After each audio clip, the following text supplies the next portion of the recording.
Hi guys, this is the special Halloween Geek Week chat, and Whatever this chat is. Whatever the hell this thing's called. blind as a bat, obviously, because I can't even read it without my glasses. If you don't get it wrong, I'll shoot you. Get it right. If you don't get it right, sorry. As always, I'm joined by John, and today we're joined by the partner in crime, the special one, Yep. aka Tash. Hell yeah. Locked and loaded. So today I'm a clown. John is Michael Myers after he's been run over. And Tash is, why don't you tell me who you are? I'm John Quintero. No, Hey. I'm Heisenberg. Walter White out of Breaking Bad. Nice. Look, I even got my blue meth. You're going to try and sell it during the chat, are you? Yeah, I'm gonna try and see if anybody's interested. You know, You want to get some meth, man? as long as Hank doesn't come round to, you know. We all know that Michael Myers' problem is he's on blue meth, and he goes,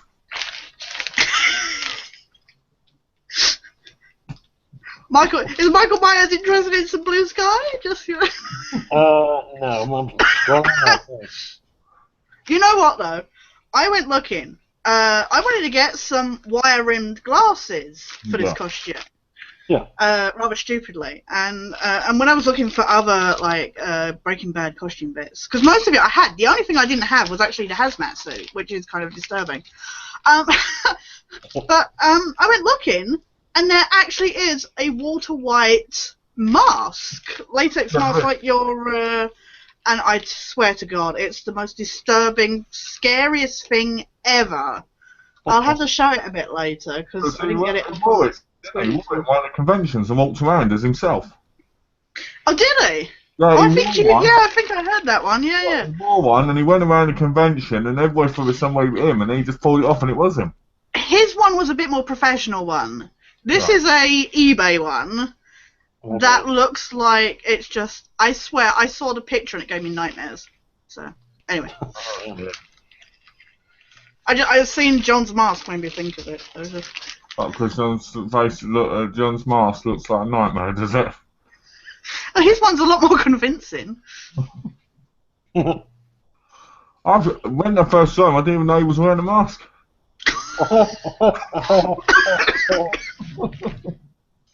I like the way Michael Myers' lips are kind of puckered. It was like I know, pouting. but I'm gonna kiss you before I kill you. I just want to draw some lipstick on there. Just... Ooh. I can see it now. Michael Myers. Halloween 9. The sex change. Halloween night in the sex change. They That'd be kill nice. the doctors before it can happen. The most terrifying installment in the series, wouldn't it? Oh my God, that'd be hilarious. It'd be like it would be like Metroid though. You could like take off the mask and it turns out that Michael Myers is actually a woman. That would just.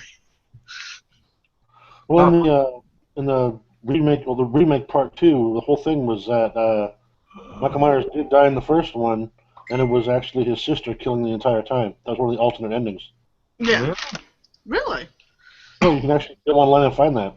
Did you say in the remake? In the remake of part 2. Yeah, well that doesn't count then. I'm just saying, man. Malcolm doesn't count the remakes. It's like they don't exist. La la la la la. I know. They don't, because there's some drugged up rocker who thought he could make a movie and he can't. He might as well just jump off a cliff. Why couldn't someone shoot him? You know what I mean? Oh wait, that'd be too good, wouldn't it? Yeah, I'm telling you, that bow tie, we need to walk around that like daily now. I was gonna say you should totally wear that regularly. Just like Well, what? you could go in CEX like that. Can you imagine? Like Do you think that? they take him seriously now? They try to take me more seriously. And they would know where the spokes section is, so you're all good. I think I should just walk in there like this with a machete. Yeah. We'll be talking about you on the news then. and just You will buy my DVDs and Blu-rays. I have 300 here. I want $3 for each one right now. So what have you been up to, guys? Anybody? You assume our lives are interesting. That's. I was just letting Tash talk first because I was like, Tash is the guest. So I thought I'd let Tash. Oh, no. I've been driven mad by boring games, so that's why I've turned to selling meth. So A safe alternative. shooting the bitches. Selling meth I at hope there's no 145. FBI That's watching better. this. I'm so in trouble with FBI watching this. I'm shooting bitches. I'm selling meth. Yes, well, watching the Olympics there in America. This is my accomplice. Yeah, you cut his head off because you can't be bothered with him. So you cut his head off and you put him in a lightning to lighten him up. That's the decomposing head of God. Oh, he was such a mood killer. You thought you came, chop his head off, put a bulb in there and lighten him up. It's the decomposing head of Gus. It's just. Oh. Oh, shut up. That's what I'm going to get all night. Bloody. Actually, I'm lucky where I am. I don't get too many trick-or-treaters. But no, I've been playing really awful games. So. What have you been playing? It's called Everyone's Gone to the Rapture, and it's essentially a walking simulator. You can't run in it or anything. It's just like you're walking around this like very pretty English. Sorry, my glove farted. English village, and it's very pretty. And I think if it's that kind of game that's designed for, like using like the VR headsets and stuff. For that, it would be perfect. If you're the kind of person that would want to walk around a very realistic, because graphically and sound-wise, it's the best game out there by far. But that's all there is to it, and it's very boring. And I was trying to get trophies, and I had to go through it several times to get all the trophies. And yeah, it just sucked the soul out of me. I saw you playing it. I did, yeah. But the problem is a lot of people were talking. It was very well hyped up before it was released. And I heard dribs and drabs since. But then it was on the Halloween sale, and I was like, oh, I'll check it out. And immediately wanted my money back. Damn. It's not the worst game I've ever played, but it's not worth it. I don't. This month it'll be the free game. Oh my god, that would be so Whenever funny. Tash buys a game, it ends up being the free game on PlayStation Plus. It does. How much did you pay for the game, Tash? About £9 or something. I like that. It sounded like an interrogation there. Yeah. So let's laugh at how much Tash paid. It was about £9 or something. So we're talking a good like $14 or something. Okay, that's not bad. It is for me. I could have spent it on something else. £10 like a lot of money. True. Very true. Then I think I got a cold coming, so I'm a bit annoyed at the moment with that. So How's the throat? it's still sore. Like I say, it feels like that kind of throat you get when you've got a cold coming. You know, that kind of Oh yeah. icky. Yeah. So that's me. Really. Every time you swallow, it hurts. Yeah. Yeah. Oh, you know all about that, didn't you, John? I learned from you, sexy. I played Assassin's Creed, Yes, you did. which was so great. It took me a week to do it. Sitting there for days, practically playing it. I'm happy that I did though, because it's the first game where you don't have to collect all the fucking chests and the helix glitches. So most of the time I went around collecting them, it was pointless. I spent Oh, really? You didn't even need them? I spent a whole day just going and collecting chests, thinking, oh, this will do the trophy, and there wasn't one for it. Nice. You know? Started Zombie. Was Oh, yeah. originally on the Wii U, did you say? Yeah, it was originally on the Wii U. It was originally called Zombie U. It was like the first game out on that console. It was really blitzed with the advertising because it was using the extra, extra console bit.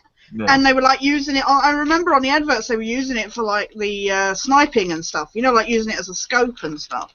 That's all I remember about the ads Well, at the time. the game doesn't look that great. It looks like an old PC game. Mm. The trophies are easy to get in it. I got through survival halfway to Buckingham Palace, and then they sent like billions of people after me. The only times I died in it were because of the bloody game. It doesn't show you how to lockpick, so there I'm at lockpick, and what the hell do I do? They go get to the hideout, they don't show you how to do that, so they're the two times I died. So I'm thinking about playing it on the normal, and then just figuring it all out and then doing it on the survival. Yeah. It annoyed me because I thought, oh, I'll just run through it. Nope. Not that easy. Can't do that. Then played a bit of Tales from Borderland because all of them are out now. Played Game of Thrones episode 5 and was shocked at the ending and had tears in my eyes and everything. Can't believe it. I got so emotional. You'll see what I'm interested in. You play it. We can tell from your outfit. What's that? You are an emotional guy, but you can tell from your outfit. Oh, thank you.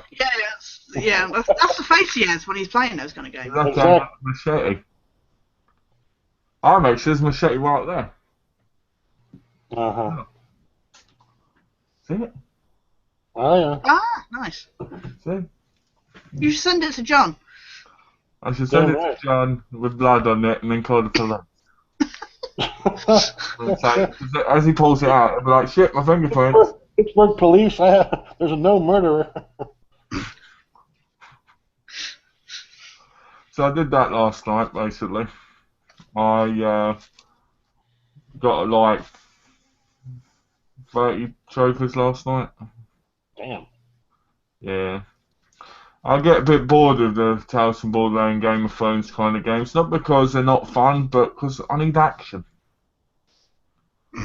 And so I end up playing them and I end up sitting there going like this. Oh, come on, do something. Oh, I've got a trophy. Come on, do something. Oh, look, there's another trophy. Oh, no. I'm nearly finished with Wolf Among Us. So. Yeah, I saw you playing that a bit. You enjoying it still? Yeah, I like it. I found that game boring as hell. So what's John been up to? What have you been up to, John? Well, just work went really well this week. Although I missed today because I got some vomit problems for a day and a half. You vomited today? So what? Did you say you vomited in your bowl? No. I said I had vomit problems. Happy Halloween, John the Clown, Tash, Walter White, and John Michael Myers. You screwed that up. Oh, John's 2 characters. I know, right? That's amazing. Well done, John. Yeah, I can transcend, man. I'm You're telling you. stealing the show again. You will have to be shot for that. What you been doing then, John? No, it's just I'm actually cutting a lot of good music this week too, and I'm listening to a lot of good music, so I keep myself active at work. And just keeping up on the TV shows and Big Bang Theory, switching nights again. Yeah. With all the shows I've been watching, SVU and all that stuff has been really, really good so far. So I'm really happy with everything, the new shows so far. Supergirl started here this week, so. Yeah, Yeah. same here. I've got it on my record thing. My demand is like 94%. I need to start watching some stuff on it. Damn. Yeah. You'll start locking up on you pretty soon. I'll have to, tomorrow I'm going to have to spend the whole day just watching shows. You just have to binge watch the whole friggin' day. Yeah, it's annoying because as much as I like things, it's not great when it gets to that point because you don't always have the time. If I was working, I would have to miss most of the shows I watch because I'd never get the time. Yeah. Yeah. So it's kind of annoying, but oh well. It happens. Yeah. Yeah, my box is absolute, like, I'm down to like 5% free space at the moment, so I'm like rushing to try and watch everything. Ashley says, how are we? We're doing well. Doing really I think the two guys are going to suffocate, and I'm going to bake. So what Tash was hoping for is that John dies in his Michael Myers mask. Tash is hoping that John dies in the Michael Myers mask so she can bury him. And then she's going to become John and live his life. Oh, No that's one what will ever know the difference. What was that, John? Since my life is just so thrilling, she would love to do that. Oh, yeah, you know, who won't want to live the life of Yoga? Oh yeah, Natasha, you have to live with a woman, so you know. Okay, maybe not then. That'd be so weird. That'd be so weird if Tash did replace you and nobody could tell the difference. Imagine how weird that would be. And you, you know what? That'd be brilliant. I'd love to record that. So now, Tash, what shows are taking up your DVR? Oh God.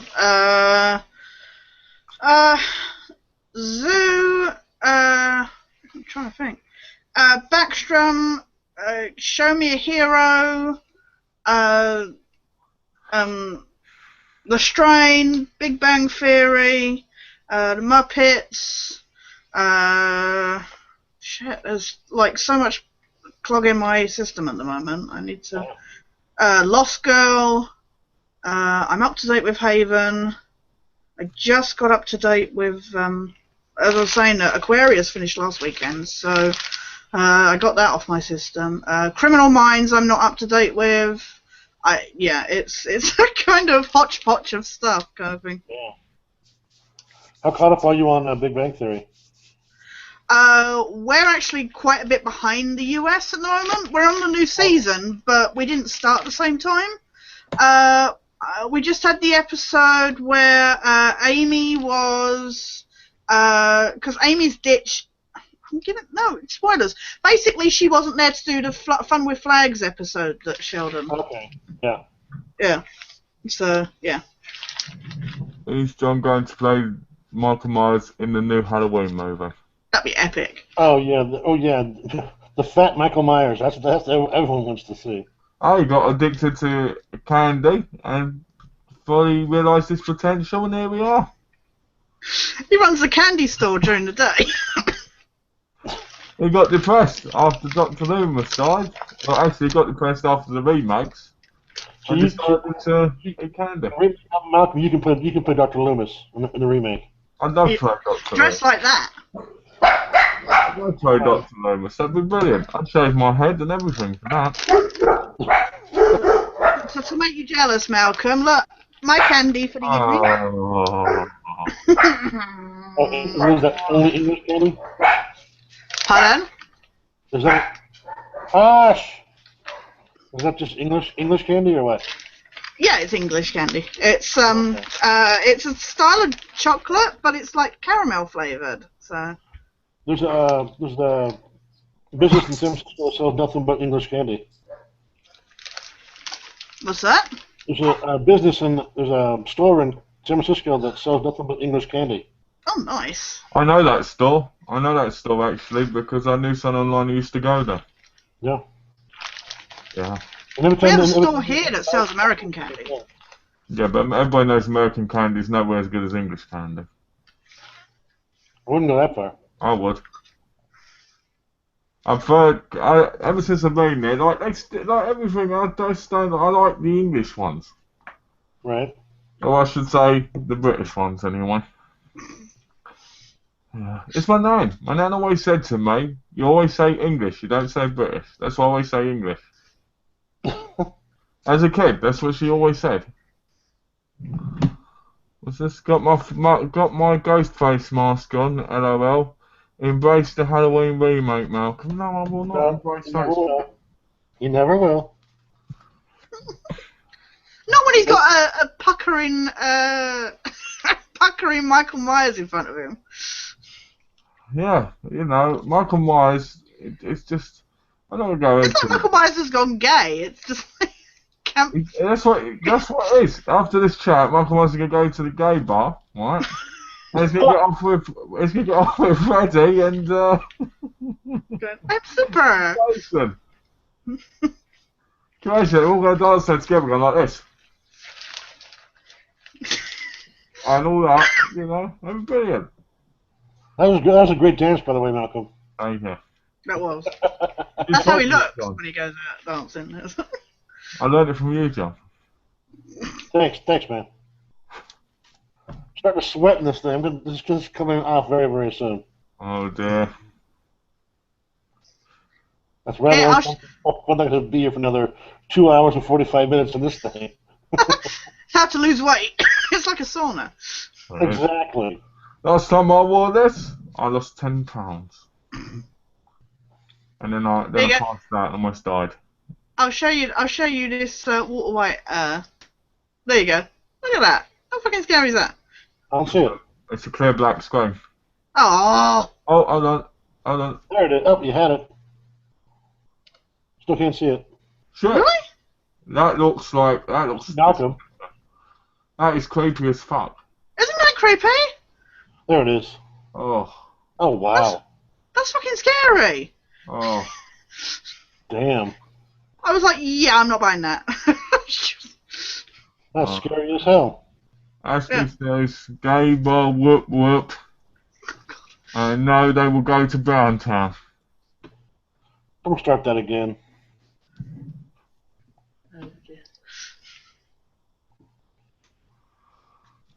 Yeah, that mask is pretty terrifying, actually. Yeah. 13 pounds kind of a lot for a mask, or no? I think so. Yeah. You know, not a really good one anyway. Okay. Especially for one that bad. That's. Donna found the mask I got from Horror Block. Oh, right. And I remember because when you put it on, it burns your eyes for hours. Because it had horrible shit in it. So I said to her, throw that shit away. Throw it away. That bad, huh? Oh, throw it away. Throw it away. Follow me. Ugh. So we got 285 pieces of candy for tonight. Nice. That's not a lot though, is it? If you give, what are you gonna do? Give one per person? Well, it depends. We'll start with one, and then once things start dying down, you know, give the little kids too. When I was a kid and we went trick or treating with the community centre at the time. Yeah.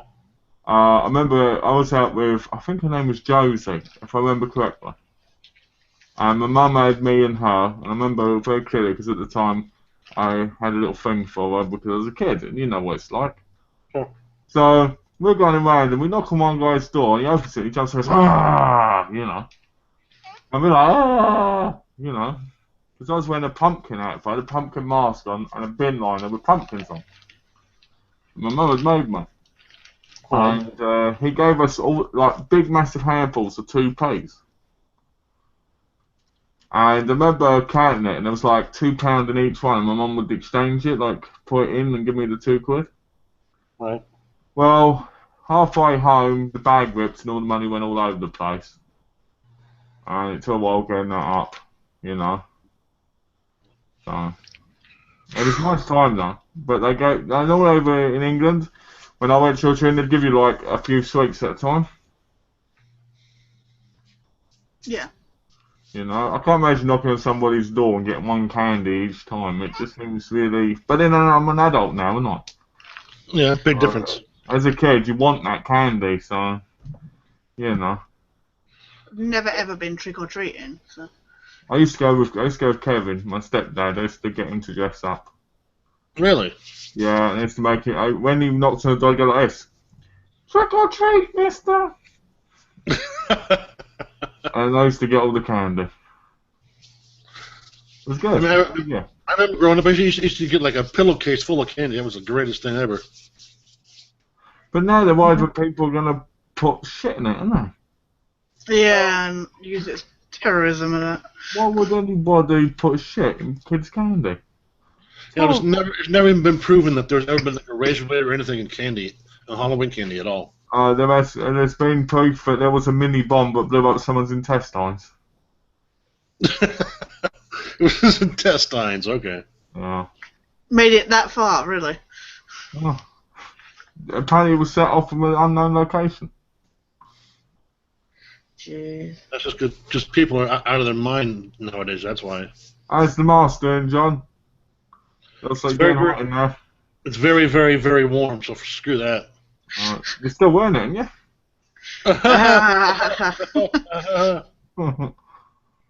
Malcolm was like to me, because I was like at the time, I was like, oh, I don't know what I'm going to wear. And he was like, oh, wear your alien costume. I was like, there is no way I'm wearing that alien mask for 3 hours.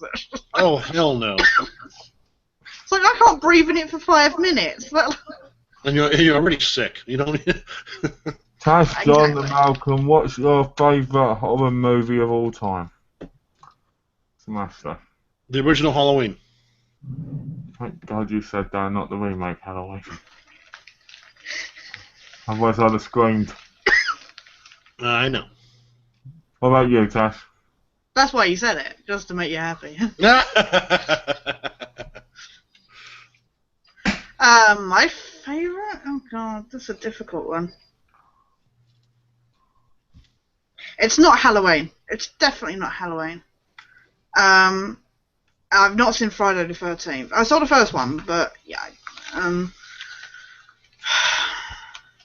See, I mean, we talked about this the other day, didn't we, Malcolm? Some genres like crossover, like thrillers and horrors, particularly, and sci-fi. They all kind of mesh sometimes. A good example of that is like Psycho, isn't it? Yeah, exactly. Because I don't consider Psycho. I consider it more a thriller. I don't know if it's because of its age or what, but I consider it more a thriller. It's also its age. But I love Psycho. Psycho's like one of my favourite, like that style. See, saying Nightmare on Elm Street would be the cheap option, but it would be up there. I'll have to think about it. What's your answer? Because I know you know your answer straight off. I have to change it because I said it so many times I have to make up a new one. I know, right? Let's say, Maniac, the remake. I've not even heard of the first one. The remake has, I think the original one has Joseph Bonnell in it, and it's got Tom Savini as the, makeup artist and stuff, and the remake has Elijah Wood in. Interesting. Which is really, really good. I enjoyed it. I enjoyed both, you know? I've heard of it. I've heard the remake. I haven't watched it, though. If you want to know what my favourite movies is, I'm going to list them. Prom Night, My Bloody Valentine, Maniac, Halloween. Nice. Number 2. Not the remake. Yes, anybody mentions that, not the remake. Nice. Let's have a look. What's this? What's your favourite horror comedy films? Return of the Living Dead. Army of Darkness. Oh, well, yeah. That's a good one. That's a really good one, actually. That's a good one. Yeah. The first Scary movie. You know what? As much as I like the original Scary movie, because I loved it when it first came out, I think it's extremely dated now. Oh, it's way dated. It's bad. You know? I mean, I remember me and my mum buying the VHS from Blockbuster and watching it and laughing and laughing and laughing and loving it. Now at my point, I just sit there going, you know. But when you think Scary movie, really, technically, rejuvenate the whole kind of like spoof parody. I mean, you could say Carry On Screaming or something like that, you know. You could actually. Carry On Screaming's a classic. Yeah. I love, you know, Odd Bod and Odd Bod 2. I've always had a softer spot for Odd Bod 2. Fido is an excellent one. I love Fido. It's not laugh out loud funny, but I enjoy it. Yeah. It's so silly. Pet zombies, so... That's what it is. It's about pet, servant and pet zombies. So, in like the 50s. I've seen it listed on my movie site. Trust me, I know. I've seen it. Ashley says mine is Trick or Treat. Good one, too.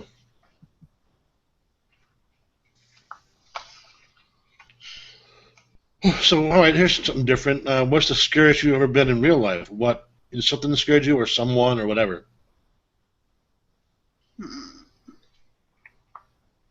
Not really.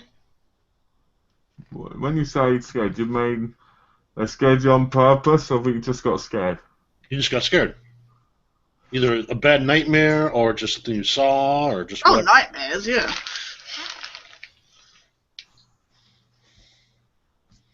Sorry, Malcolm. I'm just trying to think. What's your answer, John? Seeing as you asked it. Actually, when I lived in New York, 1981, and I went over to a friend's house to watch Halloween. It was the night before Halloween. Watched it, and I was like 11 years old, so I was scared out of my mind. I had to walk across the street to get back home. Well, there's parts in the original Halloween where you just see the shape of Michael Myers. Walking across the street, I looked down the street. I see a guy in the middle of the street standing there, looking like the shape. And I ran to my house in like a half of a second. I was terrified.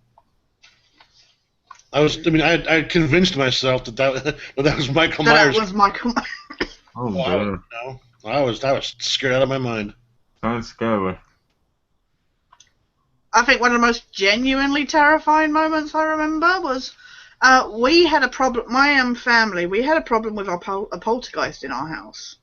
And I know that sounds really silly and whatever, Yeah. but we had problems. We had severe problems, and me and my sister were left at home. Our parents went out. I wasn't a kid. I was like 20 or something. So. Right. So it wasn't like a kid left alone. And anyway, I went to the bathroom, and I hadn't turned the light on and that. And I stood up to flush the toilet, and there was this silhouette of a head in the bathroom window, like lit by the moon, from behind, like. So, and I swear, it was the scariest thing ever. I was just like, oh my god, there's somebody in our backyard. So, we had a German Shepherd, so I'm like, my sister's like, lock the door, don't go out. She's like 4 years younger than me. She's like, lock the door, don't go out, this, that, and the other. And I'm like, no, if there's somebody out there, we're going to scare them off. So I'm like getting our German Shepherd, and I'm like going out the back, and I swear, there was nobody out there whatsoever. Went back to the bathroom, silhouette was gone. And that scared the crap out of me and lingered with me, to this day, because it was just that was scary. That's really bad. That's scary. Yeah. It's bad. Wow. Very creepy. But that would be probably, like, the most genuine, like, other than, like, nightmares, that was, Yeah. I think mine would have to be nightmare related. Oh, yeah. Yeah. I think mine would have to be where I woke up in the middle of the night and thought someone threw acid on my face. Oh, cool. Oh, wow. I was screaming and yelling, running to the bathroom, washing myself with water and everything, and waking Donna up from, shouting, and having a go at her, saying I felt the air goes last, but all my face is burning, and they're going, there's nothing wrong with you, you're just hurting yourself. And me shouting and everything, and also I'm waking up and realising, but there is nothing wrong. Yeah. Happens a lot. I get it almost every other night. Yeah. So, That's really scary. Terrifying. pretty scary. I have quite vivid dreams sometimes, and it's like, you wake up and you're like, is it real? Is it, like, still happening? Tasha, you were saying about... Okay, go ahead. No, go on, carry on, sorry. I was going to say that Tasha was saying about, things in your house or whatever. When we lived in Virginia, our whole family was convinced that the house we lived in was possessed. Because things happened to everybody in the house. Like one time, my sister Lisa was fell asleep, with my mom for a nap. They woke up and it was dark, and they looked over in the corner together, and they could feel heat coming from just the corner, and they could hear heavy breathing in the corner where the heat was coming from. And the closer they got to it, the heavier it got. Cool. And and they were, my sister was probably 15, and she never slept in that room ever again. Because the whole entire room was cold except for that one corner. And just heavy breathing from that corner. From that corner, yeah. Oh, Donna reckoned when she moved here, this place was possessed. She reckoned you thought it was like something from 100 years ago. Yeah. But I don't know, because I haven't seen that because it was long before I moved there. But she reckoned you'd see someone walking around in the hallway, and she just said, "You don't live here," and they went. Mm-hmm. But she says, I've seen things like, there's one time I was at my nan's and I had the door open and I looked there and I saw like this guy in a white outfit, like a doctor, walking towards me and he just disappeared. But I always think stuff like that, when you see things like what I'm just saying like that. Yeah. It could be your own imagination. Yeah. Yeah. So, I won't classify it as scary because, unless it's something like what happened to either you two. Yeah. It's not really, you know what I mean? If something really happened, then your dad will go, yeah, this definitely happened. Like I saw a silhouette, or there was this hot part of the room or something. But none of that. I may see things that could be my imagination imagining it. Yeah. Well, we've got loads of comments. Who you dressed up as, Tash? I am Walter White out of Breaking Bad. Now, didn't Ashley already say that? Yeah, but Luke wasn't here at the time. Heisenberg. I am the one who knocks. I am the danger. I can't do it like Bryan Cranston, unfortunately, but I'm the guy who knocks. I am the danger. What's you guys' favourite horror remake? The Hills Have Eyes surprised me. The remake of The Hills Have Eyes. Yeah, that was I good. didn't think I'd like that, but I actually enjoyed it. I actually enjoyed that more than the original. Yeah. There's something more, what do you call it, about? I don't know, maybe it's because they go into the town. I think it's because they fleshed it out a lot more. Yeah, and they go into that area, Yeah. And you see so many of them, and and not all of them just attack. I think the curious part of that film has to be the woman with the hair. Oh, yeah. I don't remember much about it. I just know I really enjoyed it. So. What about you, John? You know what's going to be, Malcolm. I know exactly what it's going to be. I love the Halloween remake. Oh, shut up, dog. My favourite remake would probably have to be the My Brave Valentine one, because I still enjoyed that one. Very good movie. I didn't think it went too far away from the original. Right, yeah. It's not as good as the original, but I could watch it, you know what I mean? Yeah. Wear your costume, John. You should have dressed up like Darth Vader. He did have a Bart mask on, to be fair. He took it off because he can't handle the hate. Can't handle the hate. The fact that Malcolm's about to pass out is... Yeah, I know. At least, you know what? At least I've got balls enough to keep covered, huh? Yes, this is going to be like this the whole time. I can't handle it. I'm not going to sit and sweat all day. Oh, so it's all about sweating, is it? Yeah. I've got 3 layers on here, and gloves that keep farting, and a hat. Listen to it. Hang on. Oh, you won't be able to pick it up. Layers. Farting. See, Tash only wore them, because if she breaks in, she can go up with the gloves. Yeah, I can totally get, I'll just sit here and fart. Then we've got some more comments. My favourite remake is Let's Not Be in Red. Because it's Halloween remake, which is shit. Malcolm face scares me. Joking, mate. Well, my face scares me because I'm so good looking. Happy Halloween, everyone. Happy Halloween, Luke. Happy Halloween, Luke. Time warp again. And Luke. Supernatural. By the way, Luke, I am your father. And At least John put a mask on, and that's a lot more than some other people have been known to do. So, yeah. we have to give him kudos for that. That's true. Well, John will probably put it back on again a bit later. Yeah. I might. When he's cooled down a bit. Yeah. Little spell, 5 minutes. So I had to adjust this. Oh, shut up, dog. I had to adjust this because, unfortunately, the biggest they do is still not made for ridiculously fat people. Don't you hate that? Don't you just hate when you look at these things, you're like, why don't they do it my fucking size? Yeah, exactly. And they're not made for particularly tall people either.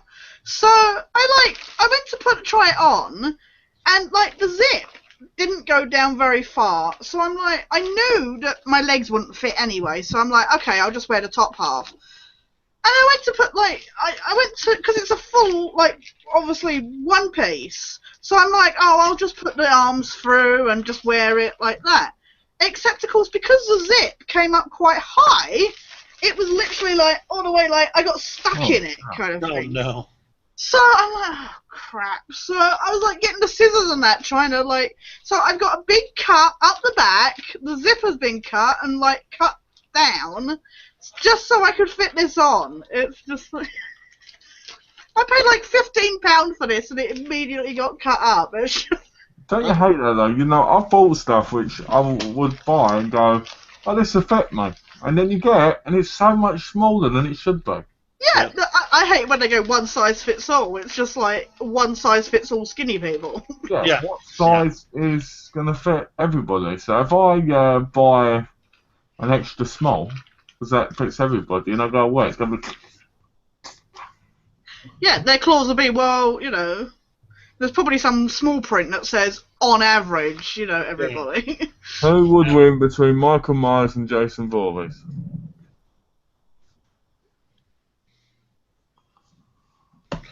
Jason would. I technically think neither. I think they'd cancel each other out. Yeah. Because technically they're exactly the same.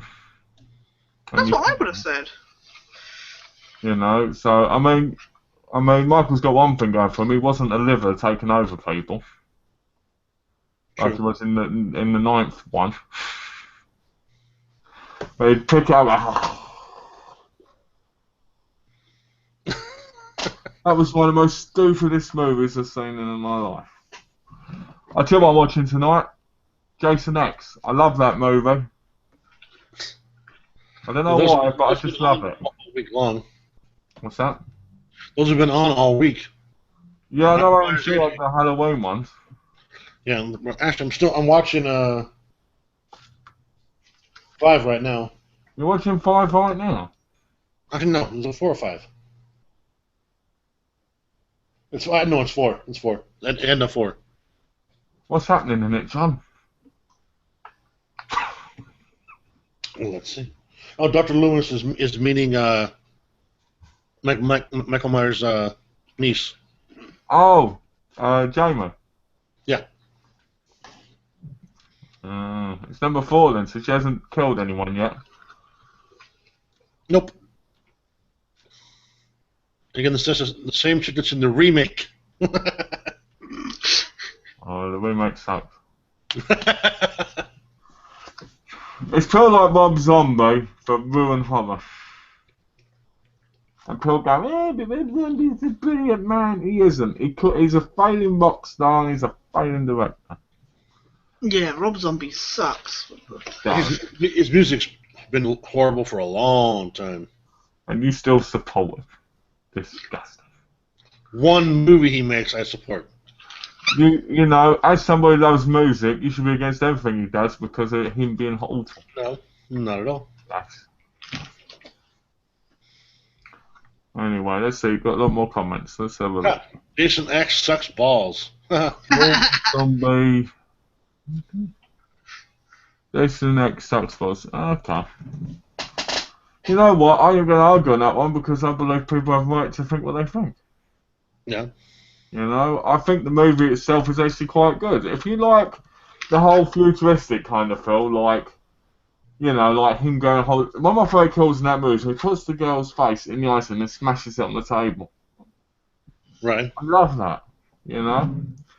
Love Oh, that. good. Sorry. Good. Brilliant. Brilliant. It's a brilliant movie. It's not, I won't call it the greatest movie, but it's a fun movie to watch, like Halloween for me. Yeah. You know? I mean, I was thinking about renting All Hallows Eve too, because I saw the first one and reviewed it, and I thought I might rent the second one, because it's on the PlayStation. Right. You know, but when they want you to rent it for $4, it's like, come on. You're like, no. It's like $4. We don't pay that anymore. We go to Redbox, get them $2. You know what I mean? It's ridiculous.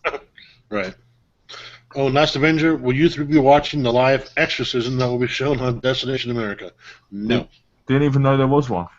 Yeah, I saw the preview for it. I'm sure that's going to be some tacky, crappy shit. I mean, I almost guarantee it. Why would anyone put that live on TV unless it wasn't real? Yeah, because they only put real stuff on TV. That's the best bit in Jason X. The Mint Club boy didn't wear a mask. Rob Zombie is awesome. Oh. I may watch a Scary X-Files episode tonight, so... Oh, what a surprise! X-Files, the special... I'm joking. Actually, you know what? I should do it. No, I just say that. I just... Because I know that's what everybody expects from me. No, you know what? Land of the Dead is an excellent... I like that horror movie. I thought that was an excellent return to form for George A. Romero, so... Is there a Halloween episode of X-Files? It must be. Not an actual Halloween one. Not set on Halloween. Are you going to watch one? Wait, hang on. There No, must it's not be. Halloween. There must be a Halloween episode, surely. I don't think so. There's a Christmas one that's very Halloween-y. No. Are you going to watch an episode? I don't know. I might. There's a good couple of, scary ones, so... Are they still doing that episode a day thing? Yes, they are. And you're doing it and all, aren't you? I have been doing it, but... Well, there you go then. To do a scary one tonight would be... the one tonight isn't scary, so... Oh, that's bullshit then, isn't it? They should have timed it differently then. Yeah, they should... How dare they? They're trying to fit it in before January. How dare they not then line it up so that there's a scary episode on? But no, I don't know what I'll do. Like I say, Halloween's not something I normally... my parents never celebrated it or that, so it's not something I really pay much attention to. I remember one year, I was probably about 20 at the time. I'd put on a mask, and I'd knock on my mum's door, and she'd give me candy. It was great. Do you guys get much, like, trick-or-treaters where you are? No, we don't get any. We get a ton. Really? I get, like, probably 70, 80 kids at least. Oh, blimey. We get none, but Donna said when she used to live in California, you used to get hundreds. Oh, yeah. But we get none, so what Donna does is she gets all the sweets she likes. And then she goes, "These are for the kids," and I go, "But no one's going to come." And she goes, "They might." And I go, "No one's going to come." And then she eats them through the week. Smart What do you all think of Halloween 6? Never liked that one. I've not seen it. Halloween 6 is The Curse of Michael Myers, which is the one with Paul Rudd in. Yeah. It's funny enough, I actually like. I haven't seen it in forever, honestly. I think the story's a bit strange with the man in black and everything. Yeah, that one's, I don't know, a bit stupid, I think. And I think that the whole the whole Michael Myers chasing this person, this cult thing, and Yeah, I think it's very strange. So that one has a symbol on his hand and all that shit. Yeah, it's very strange because it's going in a new direction but failed. And it made, And that second one ended up with the even worse H2O. But That's another story. But I liked it. I thought some of this was great. I thought the bit with the shakes was pretty good, where the woman gets killed. I thought that was quite a good kill. Yeah. It's not the greatest one by any means, but I do enjoy it. It's pretty good in its own way. I've never seen the producer's cut, which I might watch tonight. You know, because also the producer's cut's a million times better, but I don't know. I might put Alien on because I love Alien. Are they making another Alien movie? I heard they are. Don't know. Apparently, it's in the talks. Yeah. Of course it is, because everything's being rebooted and remade. Because I mean, which one, though? Somehow they're going to bring her back. Originally they were going to bring Alien back before Alien vs Predator, and then that pushed it back. Yeah. Because number 2 sucked so much, they didn't bother doing the Alien one because they thought no one would watch it. It's a shame, because Alien vs Predator was quite good. So. The first one's The great. first one was. Yeah. I like the first one. There's some really cheesy bits in that film, but always make me laugh. Oh, one of my other favourite horror movies, Cabin in the Woods, because I just thought it was really tongue-in-cheek. Which one is it? Pardon? What's the name of the movie? Cabin in the Woods. It's made by Joss Whedon. Okay. It feels like a nice homage to horror movies. I like a bit in that. It's Chris Hemsworth when he crashes into the wall thing. Oh, Into the Wall. Yeah. I laughed for hours over that when I first saw it. I was like, brilliant. Kill the bloke who's big. Somebody died, yeah. Well, it's 'cause I think everyone expected him to be the lead because... Yeah, because he's friggin' Thor, you know. It's like... Thor had just come out. So Yeah. everybody was like, fuck, he died. And that's what made that... And the ending of that film is so stupid, but it's incredible. Oh, yeah. In a fun way. Not in a bad Yeah, way. Just in that's the thing. Everybody's like, "Oh my god, the end, blah blah blah," and I'm like, "Yeah, but that was the point. It was supposed to be stupid." Right. It's just Exactly. Come on, Mel, Halloween show is better than Halloween 6. It isn't. There's so much in that film that lets the franchise down. And Michael Myers isn't the ruthless killer that he should have been in that movie. You know, I might make a whole video about what's wrong with every Halloween movie and go through it all and do like a massive series. be like cinema sins, you know, everything wrong with Halloween H2O. Just like... You know, people nowadays, I understand they like these things, but you've got to understand there are problems with them. If someone said to me, "Oh, Prom Night's shit," I'd go, "Why? Why is it shit? What's wrong with it?" And if they bring up valid points, I go, "You know what? That's a good point, but I still like it because that is a film that I grew up on." Right? Yeah. I won't just go, "I'll screw you." The reason I always put the Halloween remake down is because there's nothing great about that movie whatsoever. In your opinion? Nothing. Right? And that's the reason I put that film down, because it ruined the franchise, in my view. No, it did not. People nowadays don't have an understanding of what certain things mean. And that's the problem. You know, if somebody's going to make movies and they're going to be dumbed down for people to watch, then they should watch them. Because to me, you should watch a film that actually has some real meaning to it, not just some guy apparently killing people because he was a kid who killed things because he had a messed up life. That stuff is just stupid. It's cliched. It's used all the time. Doesn't make you a great director. I will say I didn't like that. I didn't like the remake. I mean, I'm not a big fan of the original Halloween, but I hated the remake because I was just like, what are you trying to do to Michael Myers to like explain why he's the way he is? Also, I didn't like the kid playing young Michael Myers, you know, with the long hair and the stupid. Yeah, what was that about? It was like, oh, they've got some faggy kids to do it. Yeah, it was like Baby Meatloaf. It was like... Baby Meatloaf. That was good. I love it, Baby Meatloaf. So yeah, so I didn't like it. Kill my whole family, but I won't do dinner with them. But I won't do that. What's this? What's this? Never seen the X-Files. All films got problems. Exactly. Well, except for those ones that are perfect. No. Now, if you said all X-Files episodes have problems, you'd have problems with Tash, because you'd be like, yeah, it's the old one, but... Big problem with Tash. Oh, no. If you said all X-Files episodes are perfect, I would have serious issue with that, because there are definitely shit episodes. Oh, there is. I remember watching... I think all long-running series have shit episodes. I think they do, you know, I mean... Even good episodes have their problems. So. Oh, sure. Even The Sopranos, you know, it's a brilliant show, but it had really bad episodes. The episodes I hate are the ones where people have to go back in time. Oh, God. Like in Smallville, where they'd be like in the 20s and that. And I'd be like, what's that got to do with now? Oh, yeah, I hate it when they go completely out of, Yeah. You know, and it's things like that that irritate the hell out of me. I can understand things like Sopranos, where you see Tony Soprano's little boy. Because he's thinking that stuff.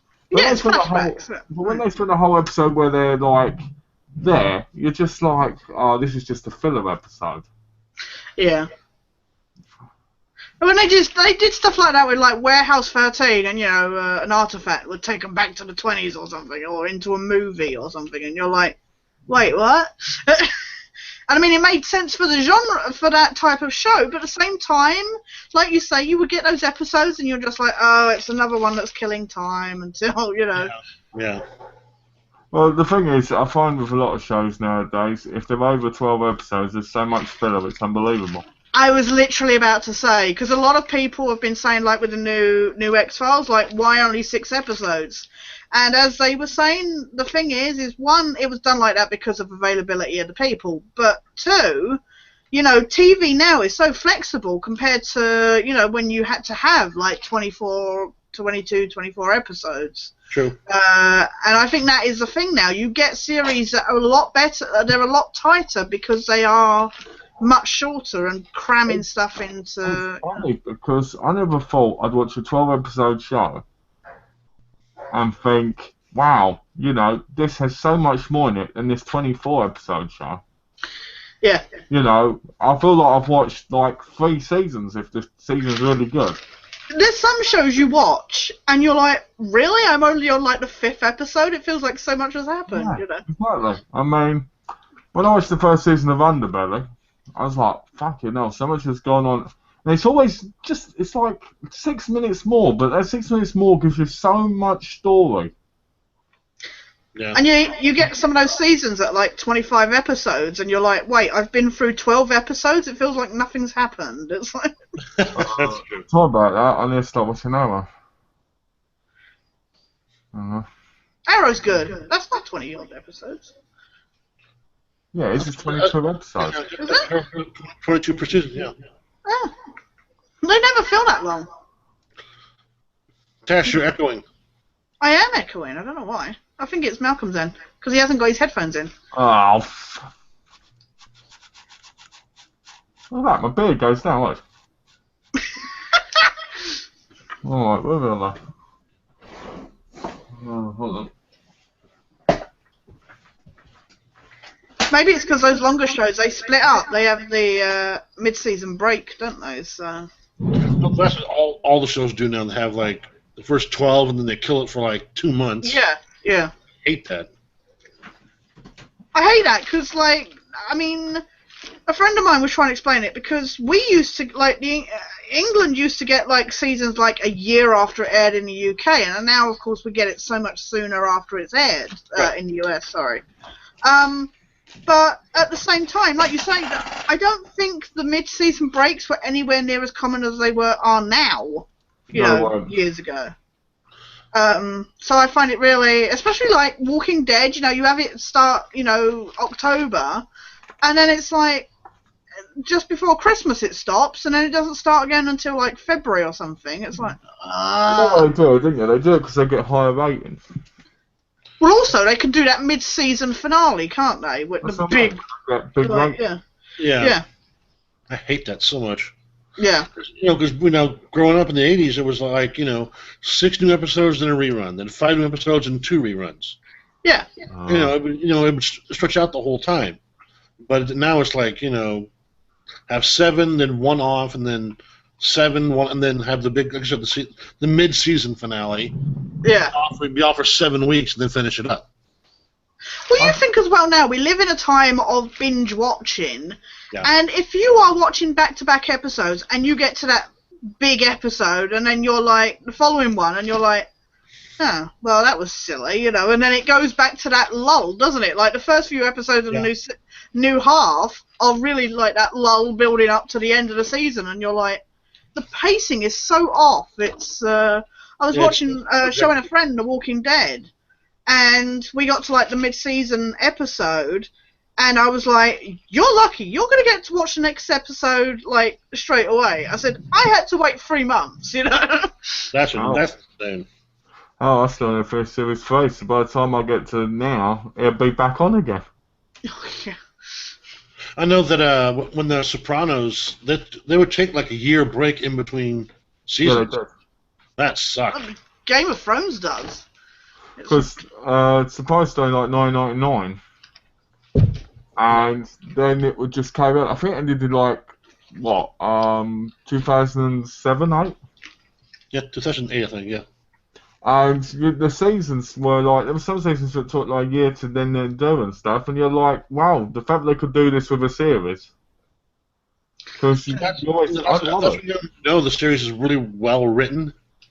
When you can take a year off and the ratings don't go down one bit, in fact, they get better. That's when you know the writing and the acting is really good on the show. It's supply and demand, I guess. You know, like, we'll play that game where we can take that time, but people want more so much that when it's on TV, they'll all tune in. Yeah. What's this? Cameron Malcolm, you can't get people to hate the remake. That's your opinion. Yeah, it fucking is, and I'll stick to it. Right. You can't make him like it, I think, would be the point there. Rob Zombie didn't want to make the same movie and wanted to bring something fresh to them. Well, he shouldn't have been fucking Iron Crack then, should he? But, you know. Oh, dear. One thing about that almost turned me off was that he wanted to have his own, make his own Halloween theme for that movie. Oh. That would have been, I wouldn't watch that movie at all if he would have changed it. Oh, well, I wish he had it done now. Because John Carpenter's original theme is like one of the top. Of course it is. You know, you can't change it. You know, that theme is so scary on its own, you know? And the opening credits for part 2 are actually really, really good. With the pumpkin that splits open, there's a skull behind it. That's really, really good. Yeah. Well, I need to watch Halloween 3. I've never ever seen Halloween 3. Don't bother. Has nothing to do with parts 1 or 2. I know that, but I know it's about masks and stuff. Masks that are possessed. Oh dear. It could be worse. It could be. What? Sounds like a Goosebumps episode. I'll talk about Goosebumps. There's a Goosebumps game on PSN. No. Is that the tie-in with the new movie, or? I think it is. It looks like a hidden object game. Oh dear. Yeah, it's funny. It does. I almost picked it up because I thought it'd be a sticker if you looked on the thing and you saw me playing Goosebumps. That would have been funny. I got messages. You're playing what? No, I was watching something else recently. Like, I think it was like a top 10 or something like that. And I came up with "Are You Afraid of the Dark?" and I was like, okay, la la la la la, getting through it. That's annoying because I used to love "Are You Afraid of the Dark?" But it's amazing how certain circumstances and people can put you off liking things for the rest of your life. Well, that you're not 12 years old anymore either. But you know what? I just think they were great shows, but they're not shows that I would say were like greatest shows of all time, you know. And I could easily watch them, but nowadays I'm like, I don't really want to watch them anymore because I'm sick and tired of fucking hearing about them. You know what I mean? Right. But when I saw that game, I was like, well, I'm going to look and see what the trophies are on this, because if it is, I might pick it up just for the retro aspect. But my question is do you guys think that that now is the time for a Goosebumps movie? Like, have we missed, like, we've had a lot of those kind of teen horror, you know, like, I say teen horror. I mean, we've had the monster things with like Twilight and all these other like tween zombie things and stuff like that. Do you think like now is the time even for a Goosebumps? Has Goosebumps had its time? I think Goosebumps had its time a long time ago. I think they're just trying to revitalize it and see if maybe there's a market for it. A new market. Yeah. The movie's probably not going to make a ton of money when it opens. They'll probably make all its money on DVD release. Yeah. If that makes it and they make back their money, that's probably how they're going to survive doing that. Do straight to DVD release. Yeah. I personally think the movie will be a success. Nah. I've done. Well, we forget you were like an old man when it came out, so don't worry about it. But anyway, that's brilliant. You're with that. Anyway, the point is, I think it'll be a success, not because I want it to be, but because it's. Think about that old man comment now. That was brilliant. But anyway.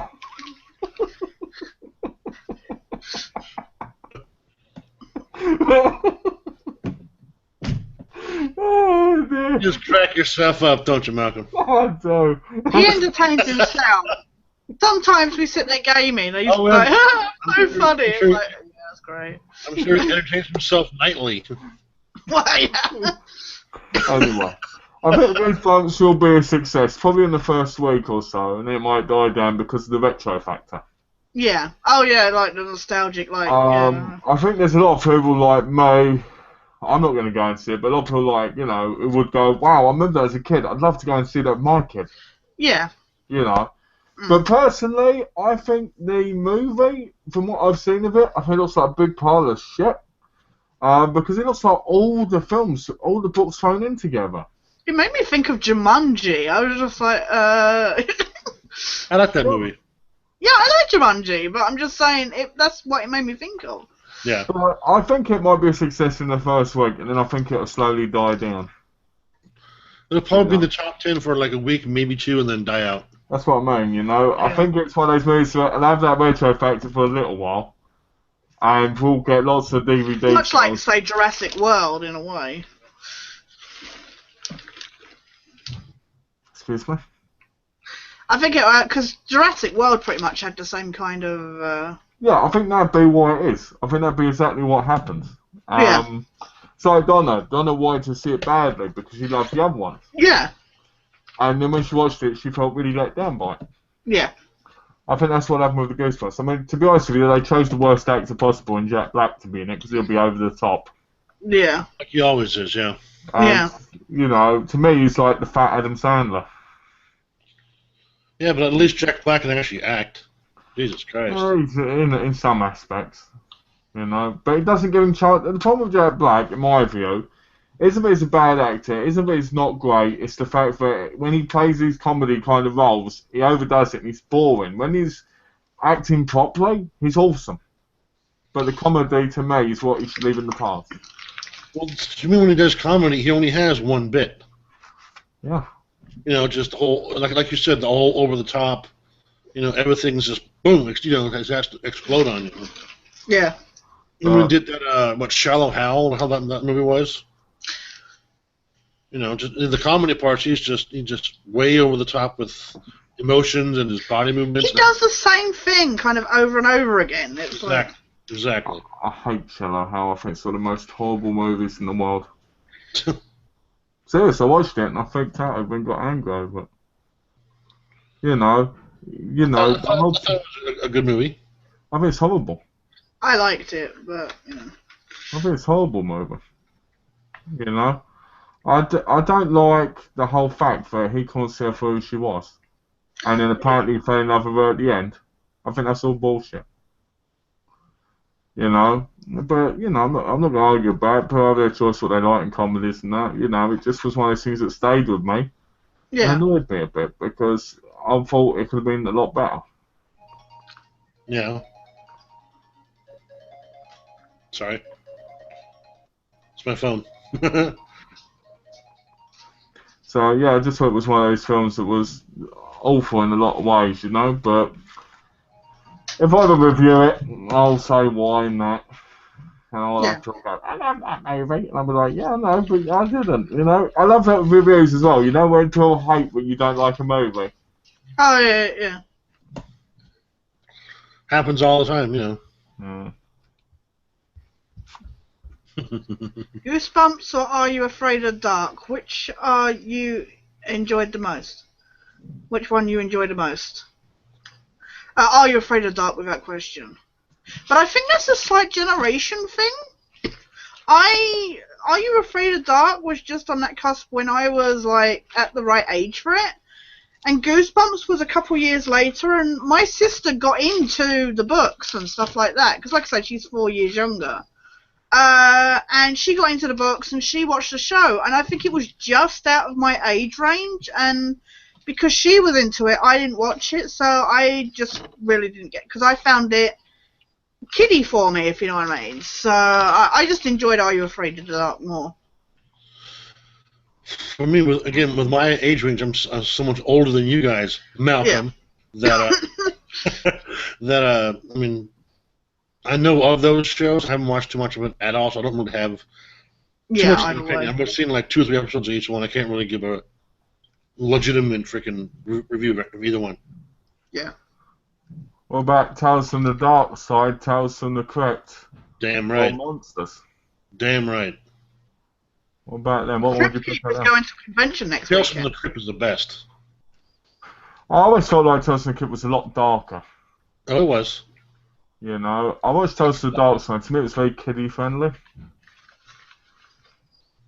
No, Tales from the Crypt is the absolute best. And Monsters, which I've got here, I've never actually seen yet. Really? Oh. I've not seen Monsters. I've been waiting. Did you know they made a massive petition for this to come out? And what was they released it, but they released it as it was shown on TV, you know, without being remastered properly. People, it's like, Tales of the Dark Side's the same way. It's got that grainy picture like original TV broadcast. Yeah. You know, and then they charged, I bought this for $50. Oh. You know? That's ridiculous. So which one would you pick, Malcolm? Are You Afraid of the Dark or Goosebumps? Oh, you know what? I've always been more of an Are You Afraid of the Dark person. I've always had this thing with Are You Afraid of the Dark. I've always been like, I love this show, but Goosebumps, I had all the books. Right. My mum bought me all the books, which I never read.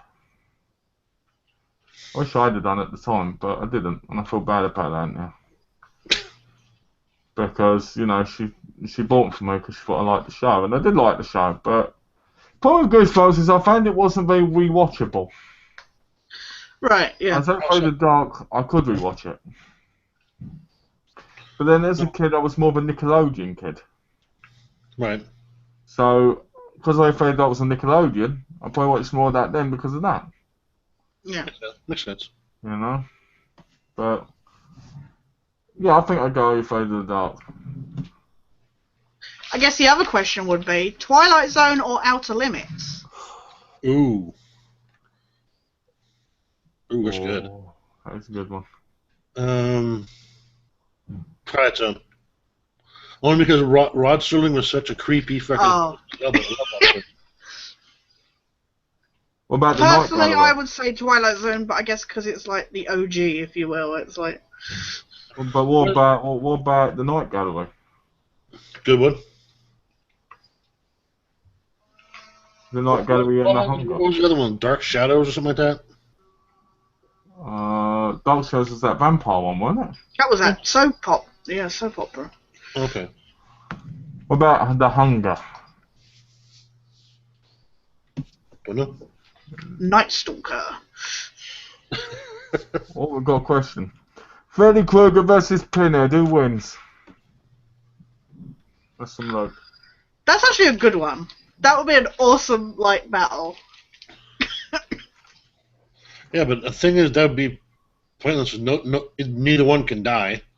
No, I know, yeah. It'd just go on and on and on, like, with imaginary... For 1,000 years, nothing would happen, so... I never understood the Cenobite thing. because they get turned into humans in one of the movies, and Yeah. then they die. Yeah. Yet then Pinhead comes back with more Cenobites. I would like to have a movie, a Hellraiser movie, just about the Cenobites. I'd like to see how they became what they are. Not hear it, but see it. Do you get what I mean? Yeah. Like, I know we kind of see it at number 2 with the Doctor, Yeah. but I would kind of like to see more of the history. Like, how did Hellraiser become who he is? You know? Mm. I know there's bits of it in the movies, but I'd like it properly. You know, like if they're redoing it, because originally they were going to do a Hellraiser Origins. Yeah. You know, but they were going to make it a lot darker. I still think Hellraiser Revelations, which was supposed to be awful, I actually enjoyed it. Yeah, you enjoyed it, didn't you? That's the newer one, right? Yeah, like I think it came in like 2011. Yeah, because I know the creator of the characters. Like, this has nothing to do with any of the movies that I've made. It's not good, but I enjoyed it. You know what I mean? It happens. But if someone's going to win, I would say Freddy. say, I don't know. You know, Freddy is Mr. 'Cause he Dreamer, can- you know. He can completely create anything, to hand, you know.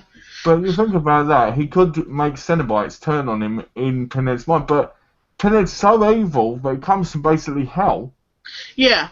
so he'd be able to shut all that down, surely. Yeah. You know what I mean? So he'd be like, just standing there looking at him like, yeah, what are you going to do? You know? Yeah, nothing would hurt him, that's the thing. Yeah. If any attacks on him, he'd just be like, oh yeah, And bring then it. you'd have him, and then you'd have him get Freddy in the chains, and Freddy'd just be like, really? And then he'd be back again. So Yes. it's It'd be 2 hours of pointless.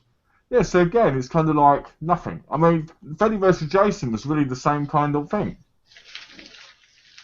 Yeah, just walking with walking with Freddy's head out of the pond, and it went like The best part about that movie was when that came out. I remember everybody thought Freddy Krueger would win. I would have thought Freddy Krueger would They win, thought but Freddy Krueger was going to win that because they thought Freddy Krueger was the badass one. When Jason took his head and he was walking along, I remember people telling me they were gobsmacked. I was like, why? That's another terrible movie that actually I enjoyed. What, Freddy vs. Jason? Yeah. You know, I thought the movie was... I watched the movie on a disc. My mum's friend had burnt it before it was released. And I watched it. I remember thinking to myself, this movie's epic. This movie's fantastic, you know. And watching it years later, I think, you know what, it's actually quite a bad movie, but it's one of those bad movies where it's a hell of a lot of fun. Like that big worm thing, smoking the spliff. Oh, yeah. You know, things like that. That was brilliant, but the CGI looks so dated now. When it comes out, it's like, you know what I mean? I thought it was cool when they pulled Freddy out of Dreamworld into back to reality. I thought that was kind of cool. The problem is, they put him to reality, but he still doesn't fucking die. So what's the point? You know what I mean? It's like, put reality, we can kill him now. Oh, no, we can't. It's dead, but he's back alive again.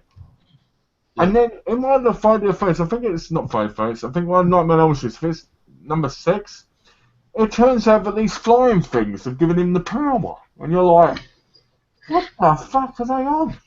Oh, yeah, that's when they started, that's when they lost me on that one. They've got those flying maggots in the sky talking to him and shit. It's like, what? Yeah. I think after Dream Warriors, I was pretty much done with that series.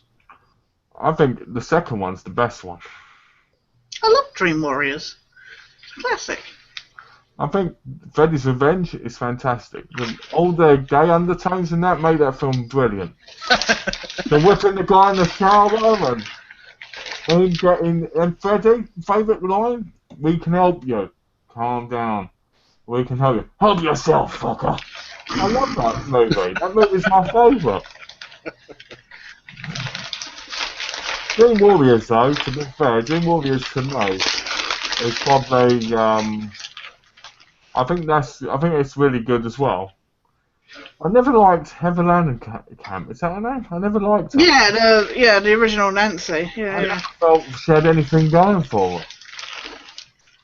You know? I couldn't believe they kept bringing her back. It's just like, no, just no. I like the bit where they're all sitting there in the office and she goes, "He comes for you when you're asleep." Yeah, just Don't give sleep. them nightmares. And you're like, just fucking move out of Elm Street then. You know what I mean? Seriously? Why does anybody still live there? It's as bad as Midsummer Murders here. It's We've like, got his bones. I found Freddie's mother. She was a nun. Let's get the bones. We get the bones, he's gone, and he comes back again. You know? And when he came back, do you know what the tagline should have been on the poster? Freddie's got a bone to pick with you. drop the mic. Yeah, but Dash is right. Like you're looking for houses. Just go to Elm Street. There's been 25 kids murdered here in the last 10 years. Let's not move to that street. Yeah, let's... Seriously. I remember, John. This is America we're talking about. Hey. Yeah, people live in tornado alleys, so, you know. Oh, dear. And then go, oh gee, my house got blown to smithereens. It's like, what? You know, I'm losing my mind. What do? Leave Elm Street and you'll be fine. Fine. We got butchered at this camp. What do? We don't go to the camp. Yeah. Well, you seen that commercial where those kids were supposed to be stuck in a horror movie? And they're like, we should go to the graveyard. No, we should go to the house. She's like, maybe we should get the running car. You know, it's one of those like Geico commercials. Oh, I've seen that yet. No. And then them hiding behind a bunch of chainsaws with the killer right behind them. Then it ends with them running out of the place, going, "Let's go to the cemetery." You know. That's pretty. It sounds like an interesting advert. Technically, Malcolm's taking his mask off. I'm not taking my mask off. Yeah, You're just breathing. I'm just breathing for a minute. De-sweating. It's technically not turning it off if it's still wrapped around my head, you see. No, if it's still... You should just sit there the whole chat, just like with it pulled out. Just You know like, what I should do? You know what I should do? Yeah, I should turn it around so it's on there and just turn around in the chat. Yeah, just... Yeah.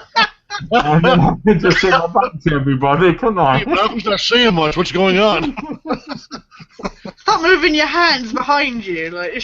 Yeah, just be like, you alright, yeah, so, yeah. Then you got, like, your head turned around or something. So, you know, I think, I mean... It looked like you were genuinely, like, putting your hand on your mouth then. I like my eyes looking this. If I go like this. You're looking rather psychotic. Thank you, John. Thank you. It's amazing they just move your eyes in a certain way to make you look more psychotic. It's about that wide open look, isn't it? I like the one slightly raised higher eyebrow on the other one. It's This is because it's The Rock. This is Dwayne Johnson. Look, I saw Dwayne Johnson lip sync to Taylor Swift this week. I don't need to see. I think I like Dwayne Johnson. I liked him as a wrestler, but I like him more as a person because he's one of those guys which is just so fun. He has no horribleness to it. It's not horrible in any way.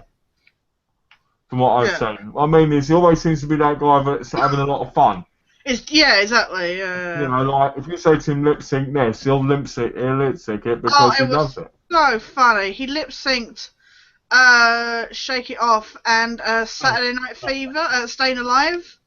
And it was so funny. And, yeah. That sounds really funny. Yeah, it was hilarious.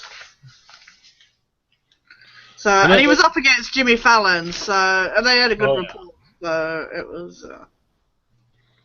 Because I think that they did a lip sync battle on the Tonight Show before too. Yeah. Yeah, that's what I was saying to Malcolm, because it's just started here on Comedy Central, and I said I think it was on Jimmy Fallon's show before, but this week they had the following episode they showed was Stephen Merchant versus some woman actress that I didn't know. So. Oh. And Stephen Merchant was wearing chaps, and it was just scary. Oh, nice. Nice. I've got a question. Ash on the Evil Dead versus Leatherface. Whose chainsaw is Sharper. sharper? Well, I guess Ash's because it's got Bruce Campbell's, jagged cheeks to go along with it. There you go. No, that before it even premiered, it's already been renewed. Yeah, I heard that. Really? Yeah. Terrible. Terrible. What I mean by that is they should always give the show a chance to be done first. Mm. You know, I'm sure the show's gonna. As long as the show to me is as good as the first two movies are for the fans of them, Yeah. I'm happy for them. But I can't see that happening. If it I don't does, like it when stuff gets put in place before, like you say, ratings have even come in. So. yeah, you know, I mean, I always say Philadelphia. After series, I think it was 6 or 7, I was renewed for 3 seasons. Damn. Yeah. Send fireworks off outside. Sorry. I Well, think- that's what happened with was it Anger Management with Charlie Sheen. Like the first 2 episodes are decent in the ratings. They gave him like a 4-season guarantee. I like that show. I'm still stupid as hell. I think it's one of the funniest shows I've ever seen in my life. Shit. The best part has to be in the first episode where he goes on about winning. That was brilliant. He's always going on about winning. It's like Charlie Sheen's thing, isn't it? It's like he's winning. I'm waiting for the rest of the show to come out on Blu-ray. Oh dear. Good Because luck. I've got the first 3 We need volumes. to send you some medication, Malcolm. Seriously. I'll buy you a Quaalude, man. Should calm you down with some Quaaludes. Nice. So what do you want to talk about, Malcolm? Well, let's finish off the question from Luke first about the Ash and Yeah. Leatherface. Who do you think would win? Ash for sure. You really think so? Why? More skill with the chainsaw. You know, me personally, I'd have gone with Leatherface because there's something really, really great about Leatherface. I don't know why, but I've always looked at that character and I've always felt really bad for him. Do you know what I mean? Donna's calling you today. Yeah, What's that? Yeah, she thought she'd try me instead of you. You say she'll call me in a minute to see what's going on with you. Dudley Circle, the phone rang straight after that did. Golden runs off and starts howling at it. It's hilarious. I think Leatherface. See, I've always felt sorry for Leatherface because he always seems a bit misunderstood to me. Alright. Oh gee, I wonder why. He cuts people in half for a living. Yeah, he's Yeah, misunderstood. but you got to remember, a lot of that has to do with his family. True. His family do kind of order him to do things, and they have messed him up a bit, you know. And I do feel bad for him, and I do feel like he's very reckless with his chainsaw. I mean, if you look at the first one, he cuts his own leg. So it makes you wonder, if him and Ash were against each other, he'd probably hurt himself more in that time than Ash would hurt him. Just let him chase after you and fall over, and he'll probably cut his whole body off. But I think I'd go Leatherface, because I've always had a soft spot for Leatherface, and I'm not a big fan of Bruce Campbell. Hmm. I like him, but I won't go. I like him younger. I liked him in Army of Darkness days. I don't like him now. Sorry, you carry on. To me, he might as well be Kane Hodder or fucking Tony Todd. And the fact that they're just getting what they think because they were known for these things. Mm. I liked him in Bird Notice a lot. Well, I didn't mind him in it. I didn't think he was the greatest part of it, but I didn't mind him in it. At least Tony Todd's got a wide range of acting skill. Oh yeah. I would say Leatherface purely because his is like a feral, like wild animal drive to kill.